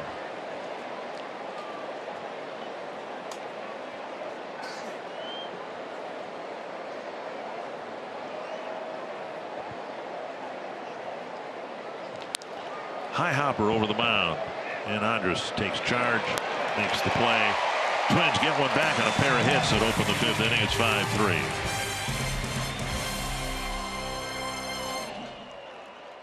Fourth is presented by Chevrolet, the #1 selling brand in the Twin Cities, and by Grand Casino. The best stories start here. It's a 5-3 ball game. Twins hoping to come back. Target Field's become a top choice for families in Twins territory, celebrating birthdays, anniversaries, family celebrations of all kinds. You can schedule your special event in a fully catered Target Field hospitality space available for groups of 16 to 250 plus. You can learn more at twinsbaseball.com/groups or call 800-33-TWINS.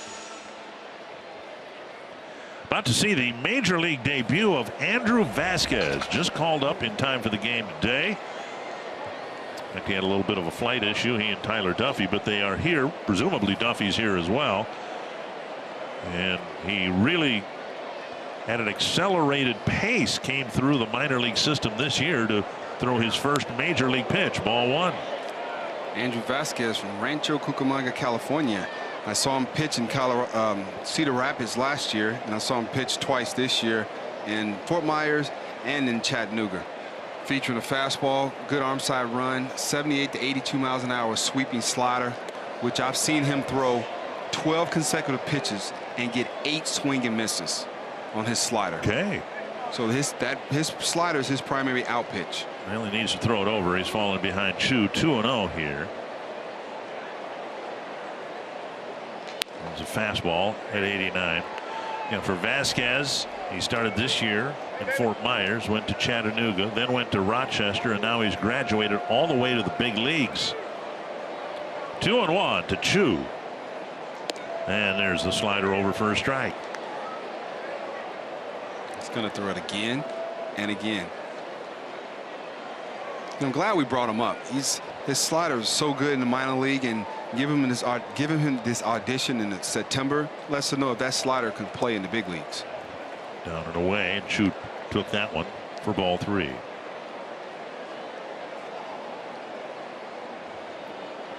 Alan Buznitz getting loose behind him.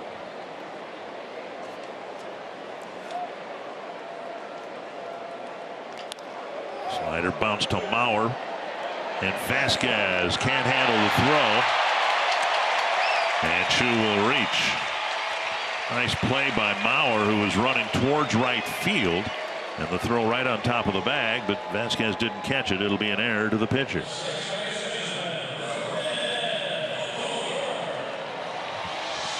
The 3-2 slider, which we knew he was going to throw. He got Chu to ground it, kind of in the hole. Mauer had to go get it, turn and make a good throw right on the top of the bag. Vasquez gets there, kind of catches it. It was sinking down on him. He wasn't able to squeeze it in. Here is Odor. Odor's 0 for 2. Comebacker to Barrios and a strikeout. I think we'll see this more often in September, unless a starting pitcher really has things going his way. I think the Twins will be not the least bit hesitant to going to the bullpen, even in this case bringing in Vasquez for his major league debut. And things were not going well for Barrios. 3 home runs allowed, 5 runs over 4 innings. And now through the shift, a base hit to center. Chu will round second and gain third base. And a big turn at first. And Vasquez, after the error, gives up a base hit, and the Rangers are threatening right away.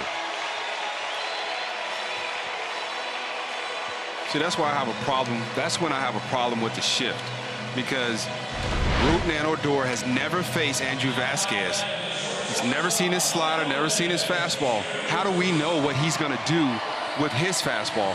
Just because what he's done with other guys' fastballs in the big league, we don't know what he's going to do with this. So I would like to see him being played straight up, and then you'll know how the guys are going to react to his breaking ball. Here's Elvis Andrus. Twins just got a run back in the top half of this inning, and now just 8 pitches into Vasquez's outing. He's got first and third, nobody out. Taken low, ball 1. Haven't seen the young man pitch before, but that's kind of his high end velocity wise is 90, right? Yes, he's going to be 87 to 91 with his fastball. He's going to get a, like I said before, arm side run, which is to a left. He's going to run back into him. Going to run away to a right hand hitter. And then he's going to slider you to death.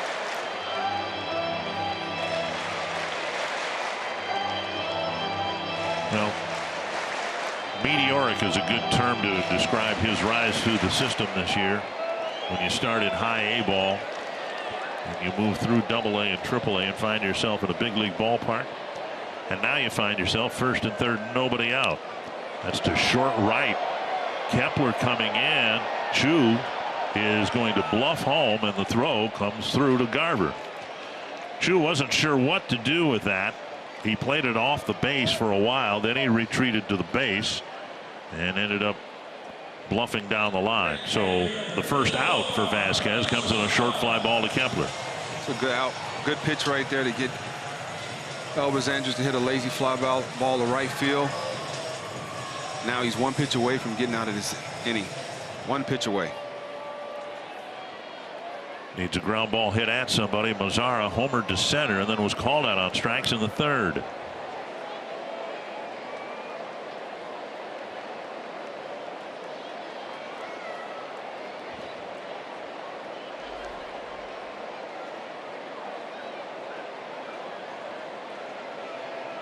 Oh, a low throw by Bauer.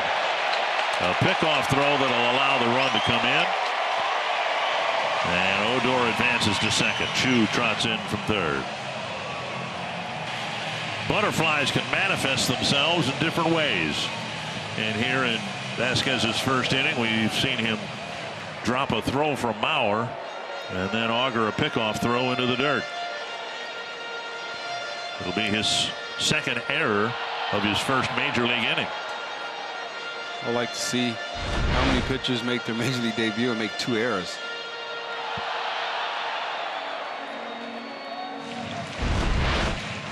But like you said, there's definitely some nerves. He's had a long day. His flight was delayed. And he finally made it here during game time.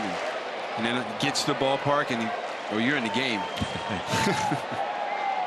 Yeah, he gets to the ballpark, probably knew already Barrios is starting. So, well, I don't even have to think about coming until the 6th inning. And boom, there you are in the 5th. Breaking ball up high.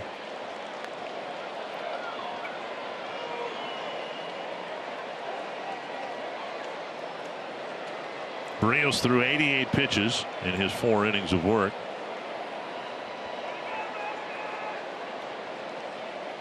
Breaking ball over. 13 pitches and what? 10 sliders, you think? 3 fastballs, maybe? I say about 8 or 9. Zach Curtis getting loose.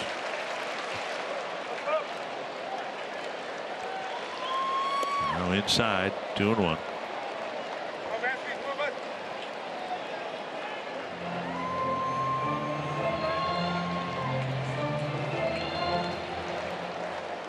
Six-3 Rangers as they get an unearned run here in the 5th.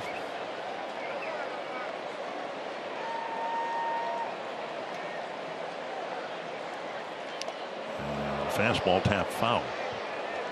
Another good swing on a fastball by Mazzara. He never gets off the fastball.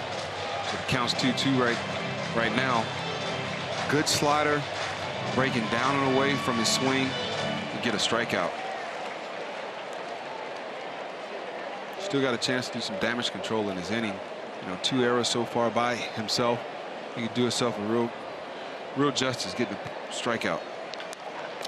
Nice play. He's got the runner trapped between second and third, but gets the out at first. He got the first hop, stared right at the runner, and Paul Molitor is going to come out and get him. 2 down in the inning, and now Odor stands at third base. Well, I don't mind that so much, because if he throws that ball to second base, Odor gets into a rundown long enough for the guy to get to second base. So he's going to score anyway. But he was out there. He was definitely out there pretty far. But you know what? In that situation, you have to get the out. He, you know, in his mind, he already made a catching, a fielding error and a throwing error. He's going to make sure he makes a good throw to first base. Beltre will bat against Buznitz when we come back. The games on TV, stream them live on your mobile device with Fox Sports Go.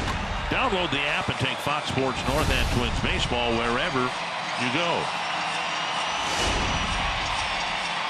Adrian Beltre will hit against Alan Buznitz, who compared to Vasquez as a seasoned veteran. Vasquez making his major league debut, and now Buznitz will try to get the last out of the inning. Strike one. Beltre hit a home run leading off the 4th inning against Barrios, his 8th of the year.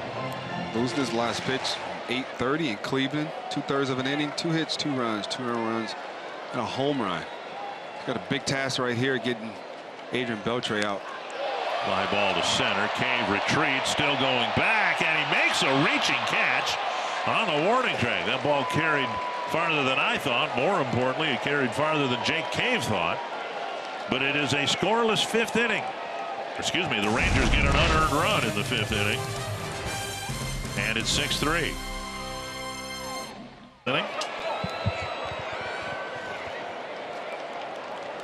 And Gallardo is still out there.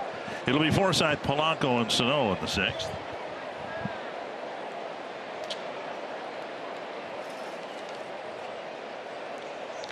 The ball blasted to the gap in left center field. Chu won't be able to, well, he will cut it off in the gap, but Forsythe digs for second. And on the first pitch of the 6th inning, the Twins get their 2nd straight leadoff double. Forsythe is aboard now for Polanco. And we'll see how long Jeff Bannister, well, I can't even complete the thought. He's coming out to get him right now. And Gallardo throws one pitch in the 6th inning. And that'll be the end of the day for him. He's got a chance to pick up the win. Twins with a home run, a couple of doubles, 3 singles against him. He issued just 1 walk, and he comes out with a 3-run lead. Second night in a row. Wednesday, September 12th is Minnesota Wild night at Target Field. Limited number of Wild theme night ticket packages are available that include a game ticket and a Twins Wild co-branded stocking cap. You can learn more at twinsbaseball.com/wild or call 800-33-TWINS. Zach Curtis will be making his first Texas Ranger appearance. Made 7 with the Phillies. He's also been in the big leagues with the Diamondbacks and the Mariners. And he was picked up on a waiver claim from the Philadelphia Phillies. Spent some time at Round Rock, their AAA affiliate, and now he's here in the big leagues trying to keep this a 6-3 game for Texas. Zach Curtis featuring a 3-pitch mix: fastball, slider, changeup. Rarely uses the changeup. Left-hand hitters are hitting a whopping 125 against him. Right-hand hitters 208. Forsythe at second. Here's Polanco. Fastball and a strike.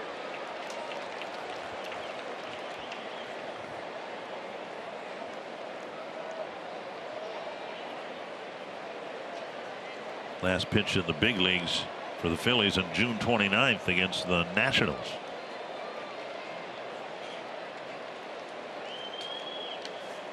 Polanco swings and misses, got the breaking ball, and it's 0-2. It's a good hard slider breaking down towards the back foot of Polanco's. Pitch that's hard to get to. Usually you swing over the top of it or beat it into your on the top of your foot somewhere. See what Polanco can get done here. Down 3 runs, you kind of got to find a way to get Forsythe at least to third base. Well, judging from that swing and that pitch, he's going to try to repeat that. And Polanco got a piece of it, lifting it over the dugout out of play.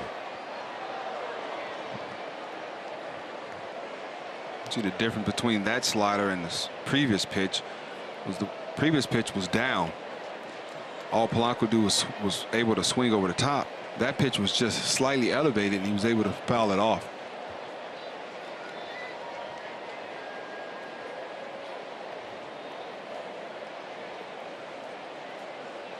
Two strikes to Polanco.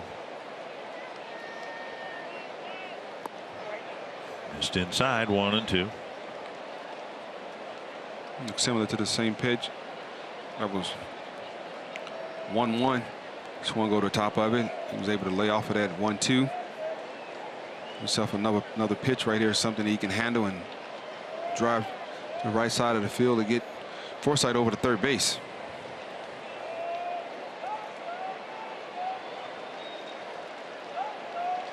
And Polanco fouled it to the backstop.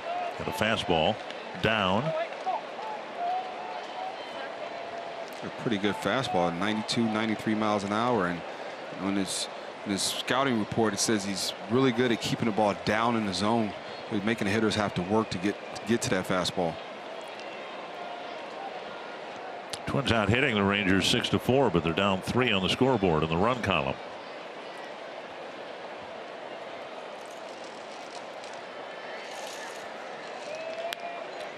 Looped in foul ground, and Guzman's able to make a foul ball catch, 1 away.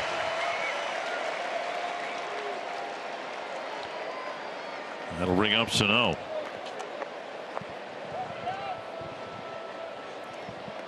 Sano tonight, a fly ball to right and a swinging strikeout.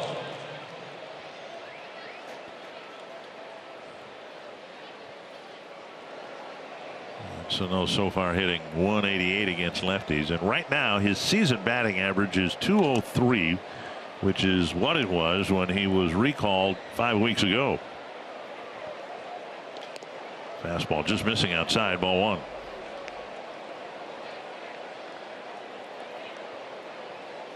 And the first couple of weeks after he came back, he was heading the batting average in the right direction, but now it's come back to where it was when he was sent down.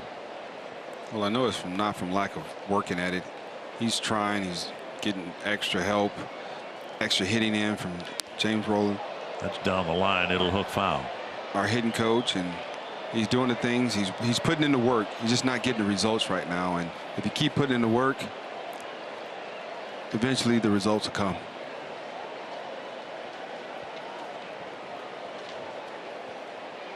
Connor Sadzik added to the roster yesterday after their trade with the A's. 1-1 to Sano.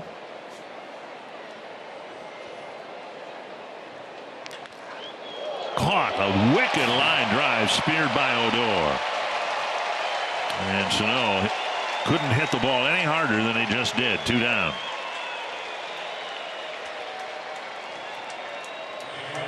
Forsythe did a nice job not getting doubled off there. There's room to be frustrated because he's had a tough go as of late. But when you're hitting balls like that, it's just a matter of time before some of those balls are going to fall through.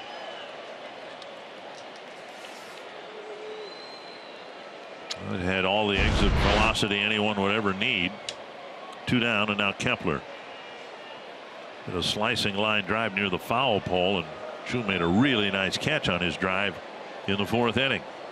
2 outs later, Forsythe is still at second. Now a pitch off the plate. We saw Kepler last night get a couple of hits against left-handed pitching. You take one of those half swings and hit the ball down the third base line for a double.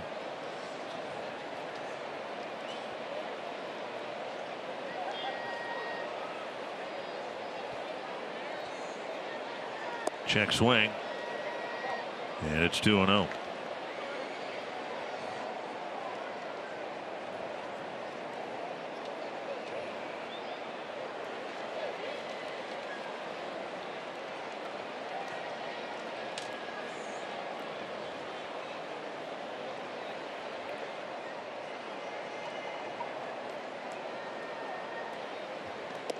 Missing inside 3-0 with Garver on deck.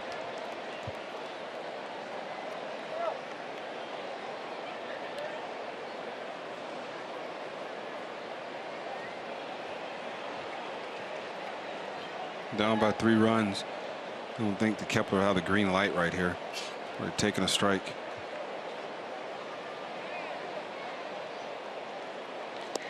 And he missed outside, and now the tying run comes to the plate in Mitch Garver. Garver tied the game with a double last night, and he won't have a chance to hit against the lefty. Jeff Bannister making the move. Again, the yellow armbands and emblems that you see all to raise awareness of childhood cancer. And Garver will have a chance again to tie the game up in the middle innings. MLB At Bat is your #1 Twins app. You can customize your experience to catch every moment this season.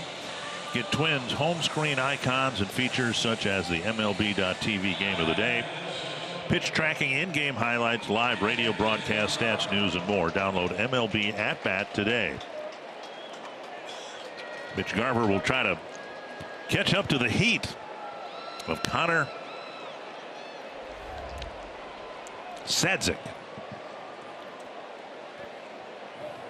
in AAA. Decent numbers. This will be his first major league pitch. He's featuring a fastball at 95 to 99 miles an hour, and he throws predominantly straight gas. Goes into the stretch position and then steps off the rubber, about to throw again his first big league pitch.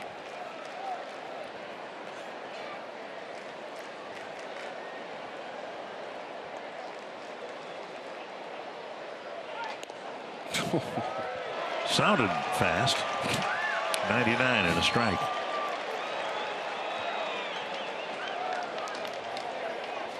The crowd get excited over 99. They don't care if it was a strike or not. They just wanted to be 99 to 100 plus.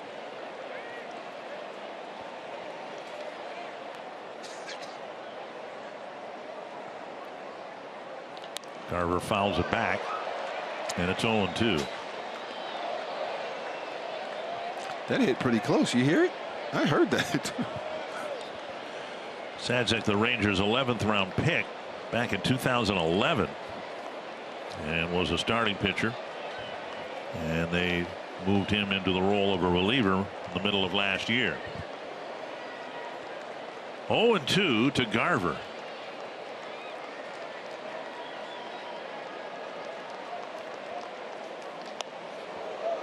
.100, but up and in. Like so many former starters, and you went through it too. Pat Mahomes went through it. I'm guilty. You go out of the rotation and then pitching in a more limited framework like relief pitching, an inning or two at a time, you get an uptick in velocity. You don't feel like you have to save something for the third and the fourth and the fifth inning. And I always felt like I did that when I was starting, but I never made it that far. And Garver gets an off-speed pitch and swings and misses. Twins get a leadoff double and a 2-out walk, but they leave 2 aboard and still trail 6-3. The bottom of the 6th. And if you're game for a little excitement, head to foxsportsnorth.com. Submit a photo and message for the opportunity to be featured in the Minnesota Lottery Winner's Circle during the broadcast and get $100 in scratch tickets. With the Minnesota Lottery, every day is game day. Alan Buznitz will start the 6th inning. He'll face Jurickson Profar with the Rangers up by 3.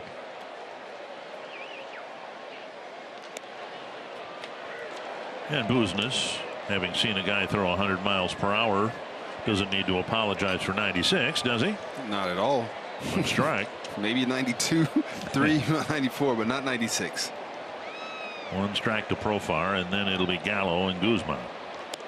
And he swings through 96, 0-2. So now Buznitz has the opportunity to do what Sadzik did, and that is pick up a strikeout on the breaking ball. Yeah, I wouldn't. After watching Profar's couple at bats yesterday, He's done some damage off breaking balls. I like to stay hard. And he does inside at 96 again. Buznit's got the last out of the 5th inning. The Rangers added a run, an unearned run with 2 errors committed by Vasquez in his major league debut.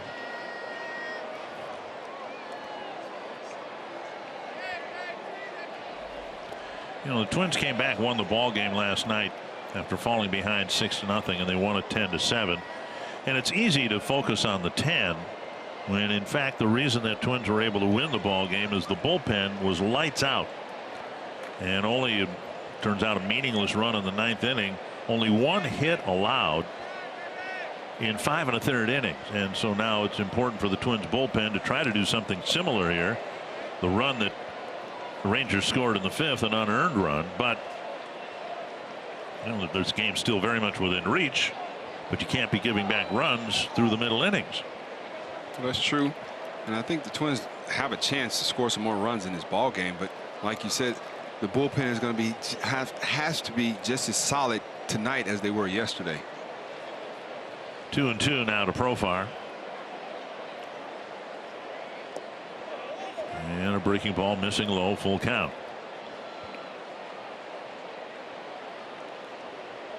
You know, whenever I'm on the broadcast, you know, we talk about getting text messages from guys, you know, old teammates, and Chris Latham, he's a police officer in Las Vegas now, and he just texts me. And he was my teammate here from 1997, 1999. And he's watching the broadcast. What's up, C-Late? Hope you're doing well, brother. Stay safe out there, keeping everybody else safe. Late on the fastball, a foul ball. See, late on that fastball at 3-2 that lets you know he's sitting on something off speed. He's waiting. Just don't give in.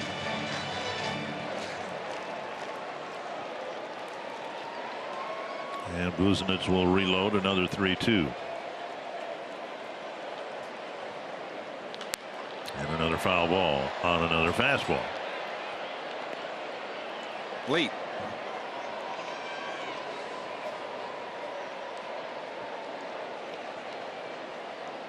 Profar walked and scored on Guzman's 3-run home run in the 2nd.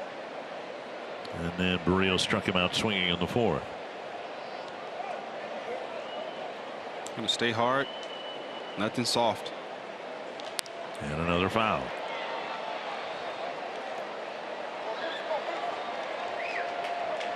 It was a hanging breaking ball from Gonsalves yesterday with bases loaded, and he hit the ball off the left field wall. I think he had another hit, you know, up the middle off a breaking ball. You got to stay hard with this guy. You got to execute a good pitch either down and in or away. It's a ball hit to left lazily toward Grossman, and Buznitz finally wins the battle, 1 down. We'll bring up Gallo, and with the bases empty, we'll see if the Twins do the shift again. Forsythe is running to the left field corner. Polanco's running to short right field. Sano swings over as well. I mean, you were probably too young. You ever play electric football where you hit the switch and the players all move at one time? No, I played techno football, but So not you electric football. No. Electric football. You hit a button and you had these football players running all over the field. That's kind of what happens now with the shifts these days. The right fielder goes over there, center fielder goes over there, left fielder there, second baseman goes out there, shortstop goes out there, third baseman goes there. Okay, I wonder, what do you have to do to get the short end of the stick to have to take the furthest run? Like Forsythe from second base all the way to left field. And we saw him in Cleveland looking in the dugout and pointing to the corner like, should I go to the corner? And they nodded, yes, you got to go to the left field corner. Big pop-up over the Twins dugout. 1-2.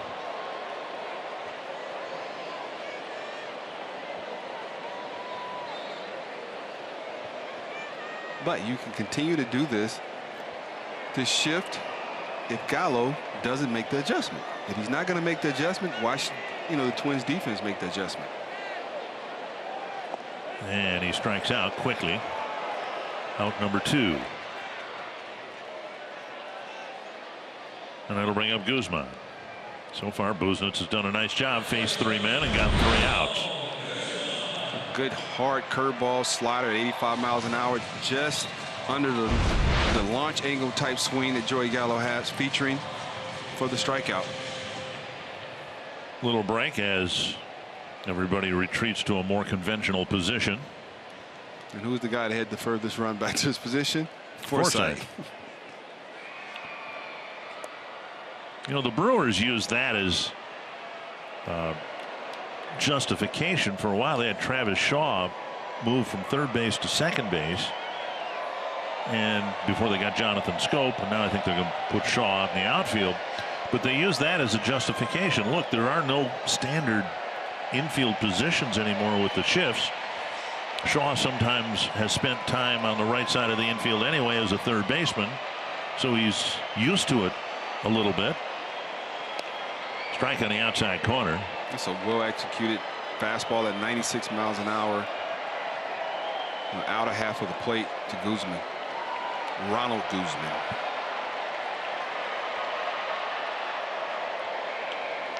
Tap to the right side. Forsythe to the ground ball. Mauer to the bag, and a good sixth inning for Alan Buznitz.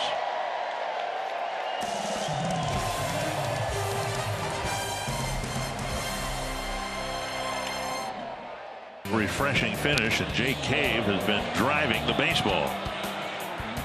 Getting a lot of pitches he can handle up in the strike zone, and he's not missing them.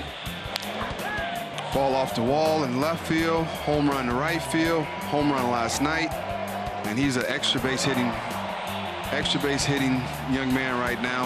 Run a ball down at the wall off the bat of Adrian Beltre, stopping people from getting hits, and he's getting a lot of hits. And he will lead off the seventh against yet another Texas pitcher. Left-hander Jeffrey Springs has done a nice job as of late for Jeff Bannister. Springs started the year pitching with the Frisco Rough Riders, the Double-A affiliate for the Texas Rangers. Cave with a home run and a double, 2 runs scored, trying to get aboard. Starting the seventh inning, there's a strike on the outside corner. The ball was only 91 miles an hour on the outer half of the plate, but it looked a lot harder than that.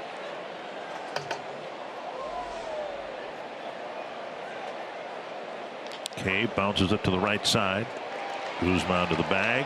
1 away. We'll bring up Tyler Austin. Austin with a walk and an RBI single. We've seen the tremendous power that Austin has, but in a way the RBI single in the fifth was impressive. 2 strikes, just wanted to put the ball in play. Got a breaking ball on the outer half and just kind of bounced it through the hole to the right side. 99 hopper for the RBI. Gotta love it.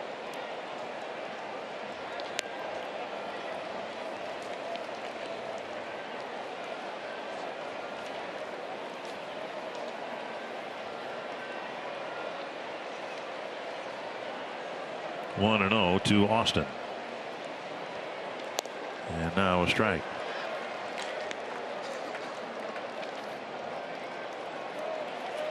The right-hand hitters, Springs primarily a 2-pitch pitcher, fastball, changeup, but he will throw the slider from time to time. That's at the back foot of the right-hand hitters.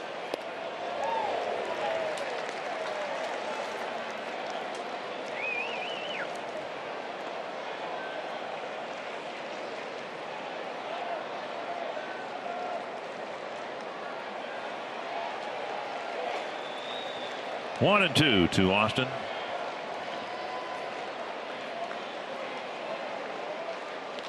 And Austin swings through. Strike 3, 2 down.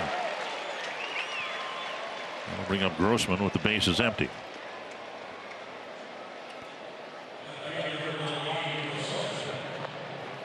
Showed him his fastball, slider, and his changeup that at bat, and put him away with a good fastball in the middle away half of the plate, and swung straight through it. Grossman with a pop up to short and a ground ball to short. Now a ball lifted to short right field.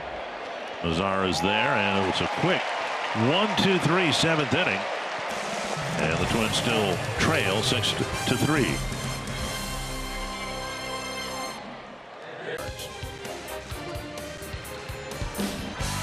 Grand Casino story of the game. Twins need to try to come back again tonight. Jake Cave still in the show with his 9th home run in the 2nd inning. And then the scoring for the Texas Rangers, Nomar Mazara with his 18th home run straightaway center field off of Jose Barrios. And Ronald Guzman with a 3-run blast for his 14th home run in the 2nd inning to give the Rangers a 4-2 lead.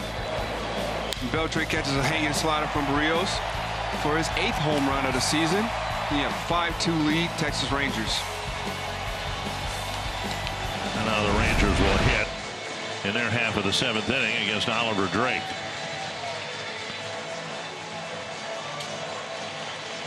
Oliver Drake so far has pitched about as well as anybody can, with the exception of one outing. He gave up 3 earned runs to the A's back on the 24th of August in an inning's worth of work. Gave up a couple of hits, a home run, and a walk. But other than that, it's been one scoreless outing after another.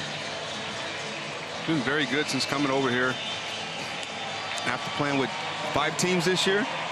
Very impressive.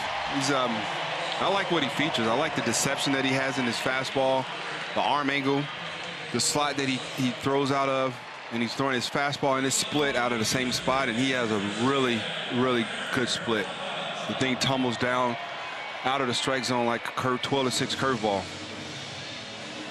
We've talked about this at length, but it really is true. I don't know that the Twins have had a more diverse That's true. set of relief pitchers ever in their history. When you look at the curious deliveries that Drake, Hildenberger, Moya, they all bring a different look, which in this day and age where it's almost a rarity when there are fewer than 3 or 4 relief pitchers used for a win in big league baseball, I would think that different look, the variety of different looks, could be really beneficial to the Twins. Well, it definitely can be beneficial simply because, like you said, it's a different look. You're giving all the hitters a different arm angle, a different relief spot. You give them something different, and they just can't key on. You don't have guys coming out of your bullpen that are doing the same thing. And that plays well for the success that your bullpen can have over the course of a season.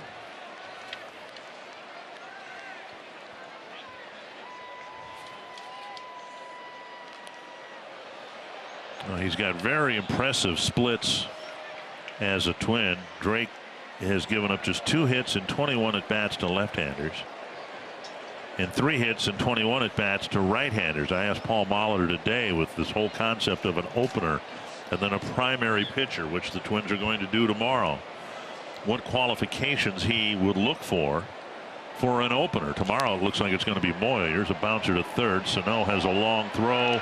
No problem. Again, Mauer digs out a one-hop throw. And Khalifa running down the line is nipped on a close play, 1 down.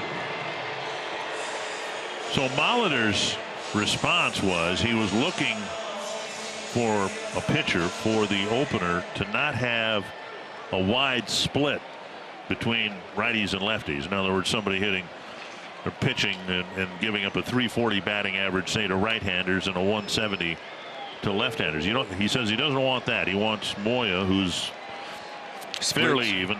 But this guy has been really outstanding against both righties and lefties. And so as we move forward through September, it's entirely possible that Oliver Drake might be a future, not starter, but opener for the Twins.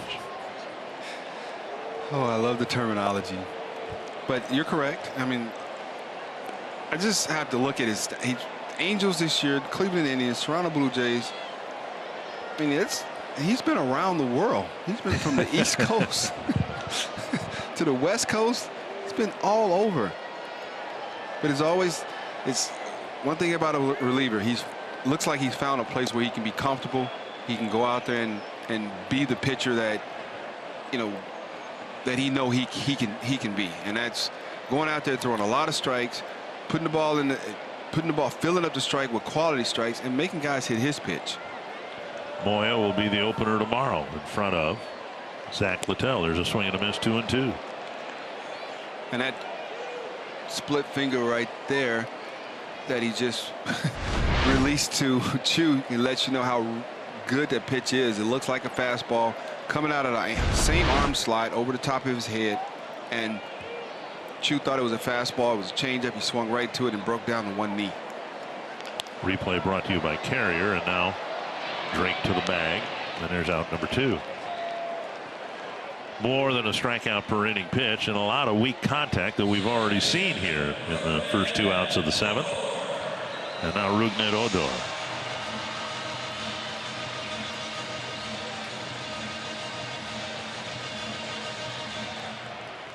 Odor 1 for 3. Grounded a single through the shift in Vasquez's major league debut.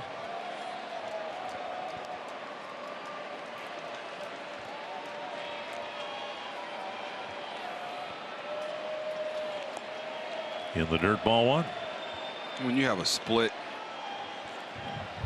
that's good as Oliver Drake's, and it looks like he gets it in there pretty deep, so he has to preset that pitch in his hand and bringing it to his glove and keep it there if that's the pitch he's going to throw. But if he's going to throw a fastball or a breaking ball, he has to change it, but he has to start with that split grip.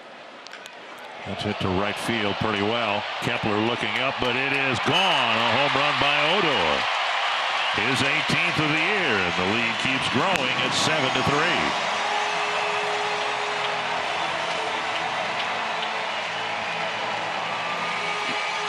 Fourth home run of the night for Texas.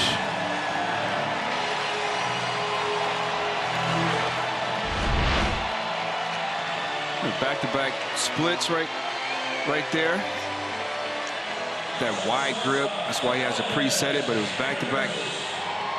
Good splits. That was just a little elevated. It was next to the one that he threw that was down in his own, and he got the swing and miss. But that was elevated. When you elevate anything, you get a guys a better chance of putting a good swing on it. And now Andres. Richard, I can't. It's one of those games like I don't understand, why am I coughing? I'm drinking as much water as I can. I'm like, Jesus, what is wrong with me over here?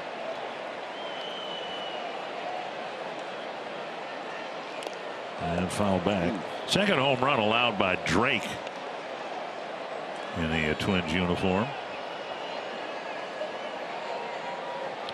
And again, this is kind of what the Twins did not do last night. Chris Martin warmed up. He might be next for the Rangers out of their bullpen. Bullpen was lights out last night in relief of Gonsalves. And the only run the Rangers got late was scored without a hit. And a strike.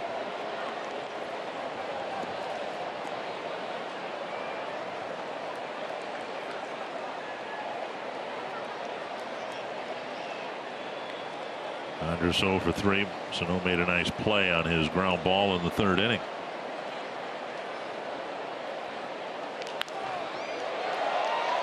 Still 1-2. The fastball, Elvis Andrus shot that ball over right field just a little late, and that would make me believe that he's also looking for something soft in his zone that he can put a good swing on. That doesn't mean you can't throw it. That just means you can't hang it.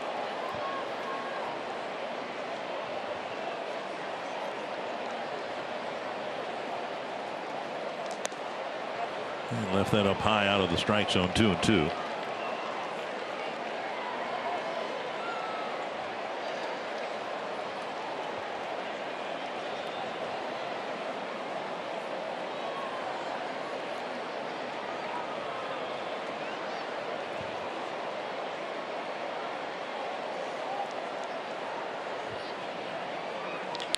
Fly ball left center field, and Cave comes in and makes a running catch to end the inning.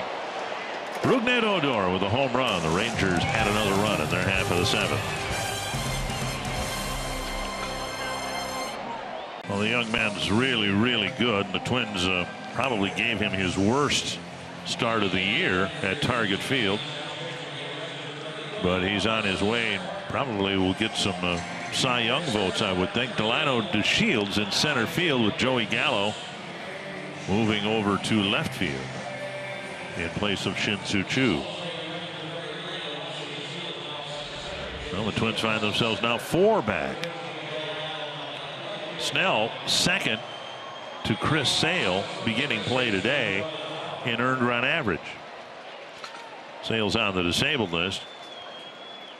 And in terms of wins, Snell now is tied with Severino and Kluber.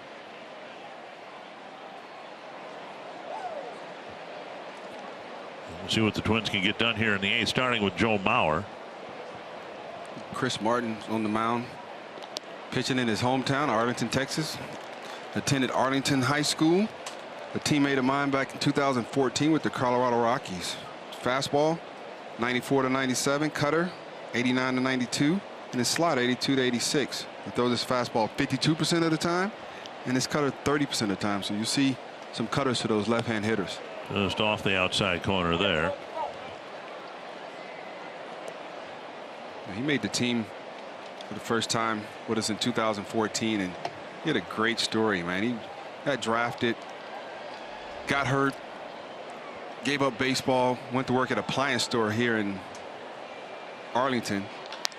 Bauer shoots one down the line. That's a fair ball, and it will beat Gallo to the corner. Bauer will go to second with his second hit.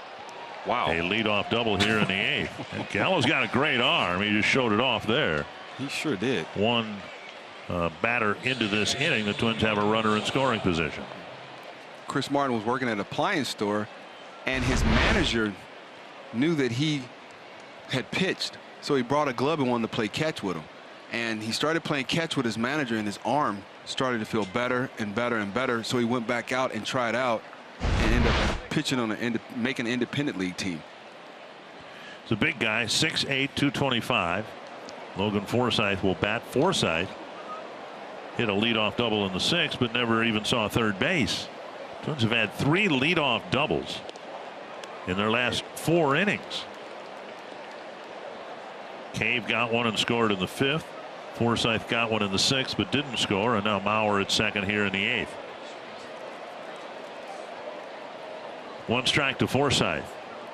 Single and a double in the ball game here tonight. You start grouping base hits together and get the train moving.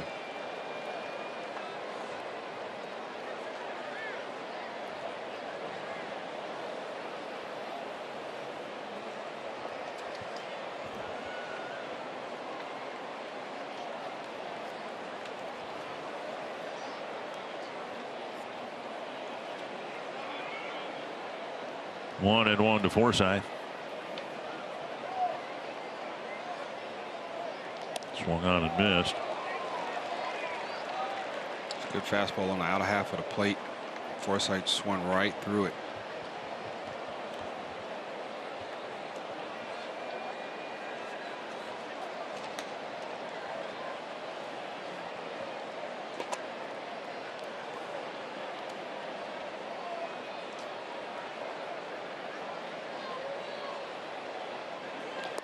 Down and away, and it's 2-2. We spent some time last night talking about the Texas pitching woes, particularly since the All-Star break. It extends through their rotation, through their bullpen. We'll see if the Twins can do something against the Ranger bullpen here tonight. Polanco on deck.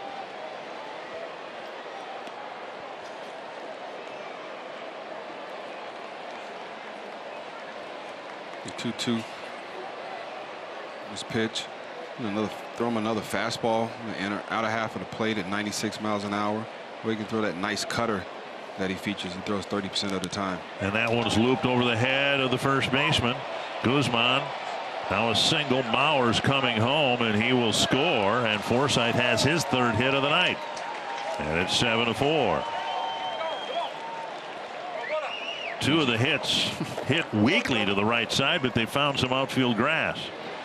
Well placed.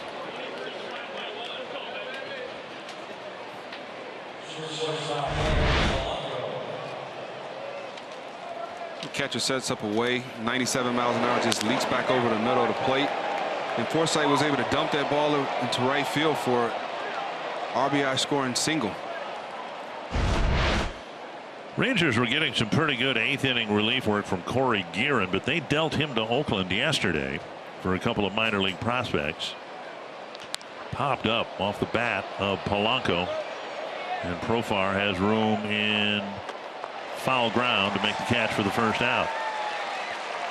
So unless or until someone steps up and pitches some clean innings in the 8th inning, will be a question mark for the Rangers, because Guerin actually did a nice job, and to such degree that the A's were interested in picking him up to bolster their already deep bullpen.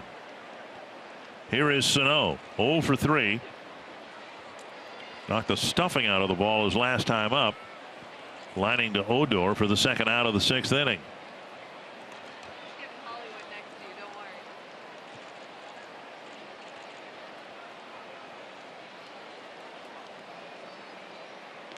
And a fastball for a strike.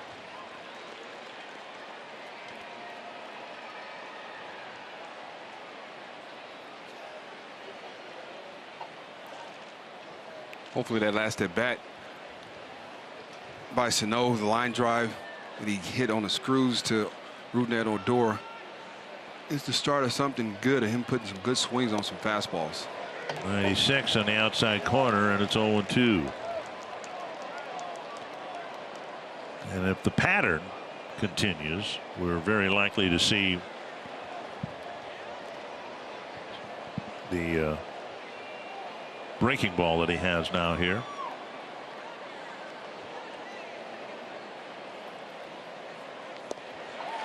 And there it was, and it's a swinging strike 3. 2 down. Just you know, pitch sequence, pitch selection. You know, the fastball in that same area, you got a strike for it at 96 miles an hour, and he throws that slider at 85 miles an hour. 12-6 slider in that same area, and Sano just could not swing at that pitch.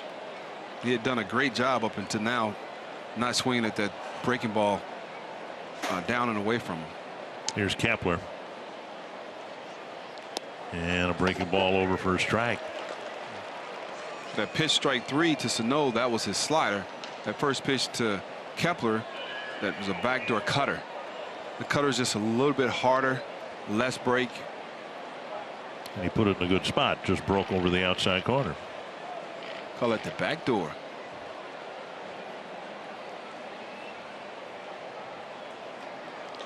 Fastball away. Maybe the same pitch, clocked at the same velocity. 1-1.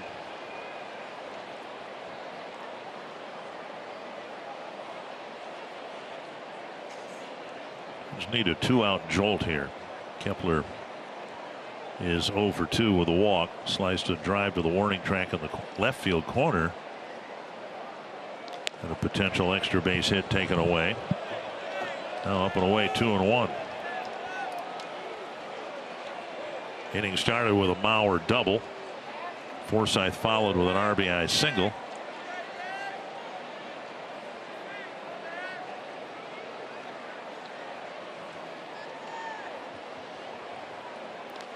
Swung on and missed, 2-2.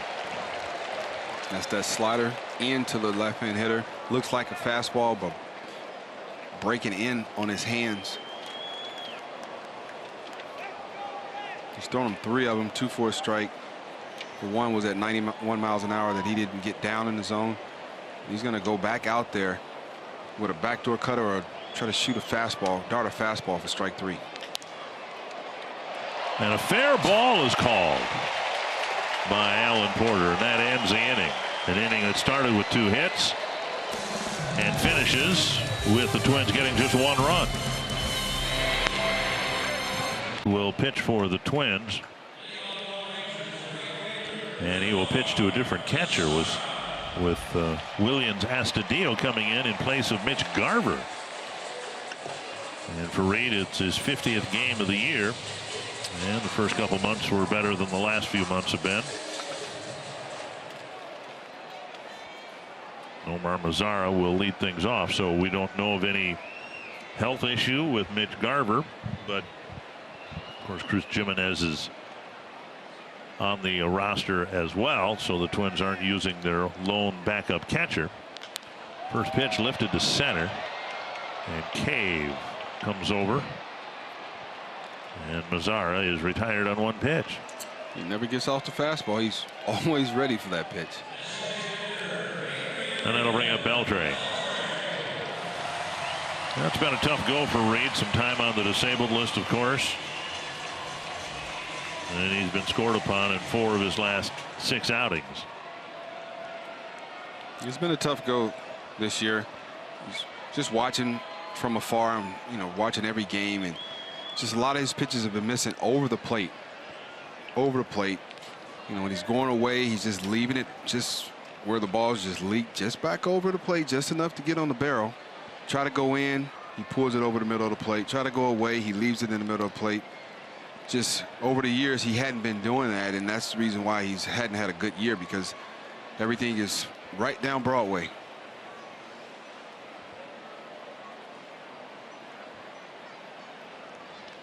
Swung on and missed. I think along with it, though, too, there's been some decrease in velocity. And that's a bad combination when you don't throw as hard as you used to and you leave it over the plate. Yeah, but with him, I don't think he relied on velocity so much. He relied on his movement and his location. I mean, he's never been a guy, I don't think, that threw 95, 96, 97 miles an hour. But with him, you know, with the couple miles an hour difference and not being able to throw it over the middle, I mean, throw it to where he wants to throw it, that's where the problem's coming in at. Missing inside now, 3-2 to Beltre. Profar on deck. This game turned in the bottom of the 2nd inning. And the Rangers hit 2 home runs against Jose Barrios, one of them with 2 men on board who had reached base by walking. High fly left field. Grossman, with the wind blowing in, trying to help knock that ball down, keep it in the ballpark, 2 down. 2019 season tickets are on sale. Season ticket holders get the best seats at the best price and automatically become part of the Sweet Spot Rewards and Benefits program. You can learn more at twinsbaseball.com/season tickets or by calling 800-33-TWINS. 2 down, and now Jurickson and Profar. Missing inside with a breaking ball.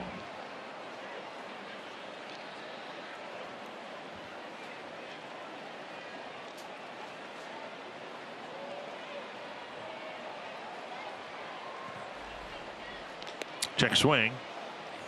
2-0. When we get to the 9th inning, it will be Astudillo's spot in the batting order to lead things off.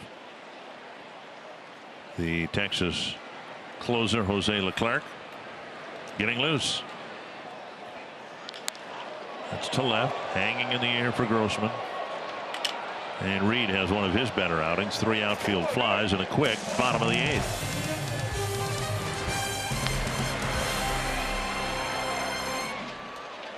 Okay, well.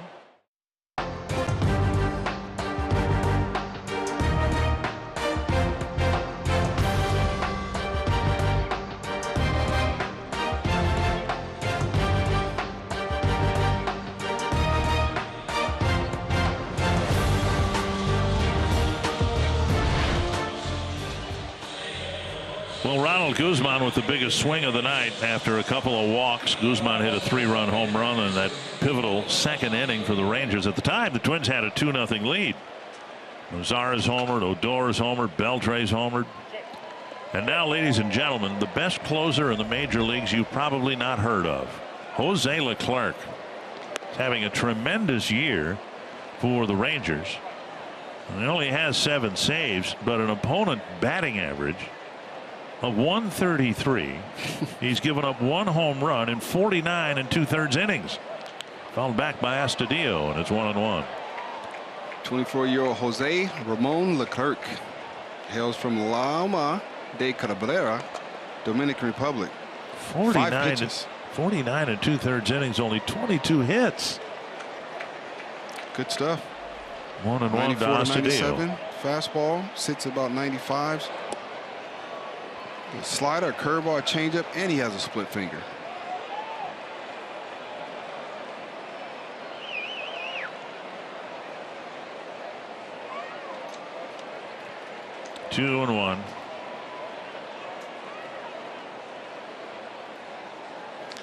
And a high fly to center. Trotting under it is the Shields. Just activated today, and he makes the catch, one away. This copyrighted telecast is presented by the authority of the Minnesota Twins and may not be reproduced or retransmitted in any form, and the accounts and description of this game may not be disseminated without the express written consent of Minnesota Twins LLC. We'll bring up Cave, who's had a very productive series here. Tonight, a home run and a double, 2 runs scored. And he takes a fastball on the outside corner.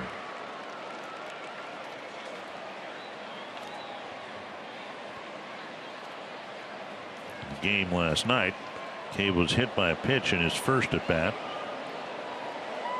Got a sacrifice, hit the go-ahead home run.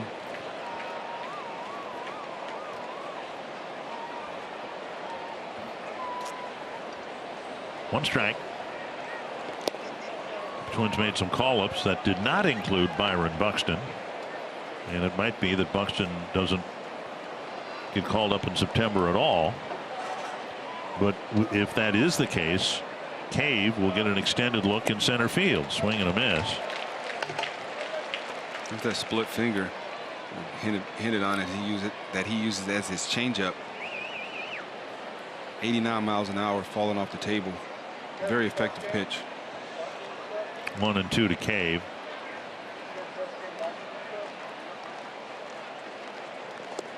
And same pitch, and he got it at the knees. And Cave's called out on strikes 2 away. Like a changeup. You see 3 fingers on the ball. It's at the bottom of the zone. No chance that ball's being called a strike last night. Leclerc giving the Twins a little taste of what he's given the rest of the league. Tyler Austin last hope for the Twins, down by 3. To the backstop, ball 1.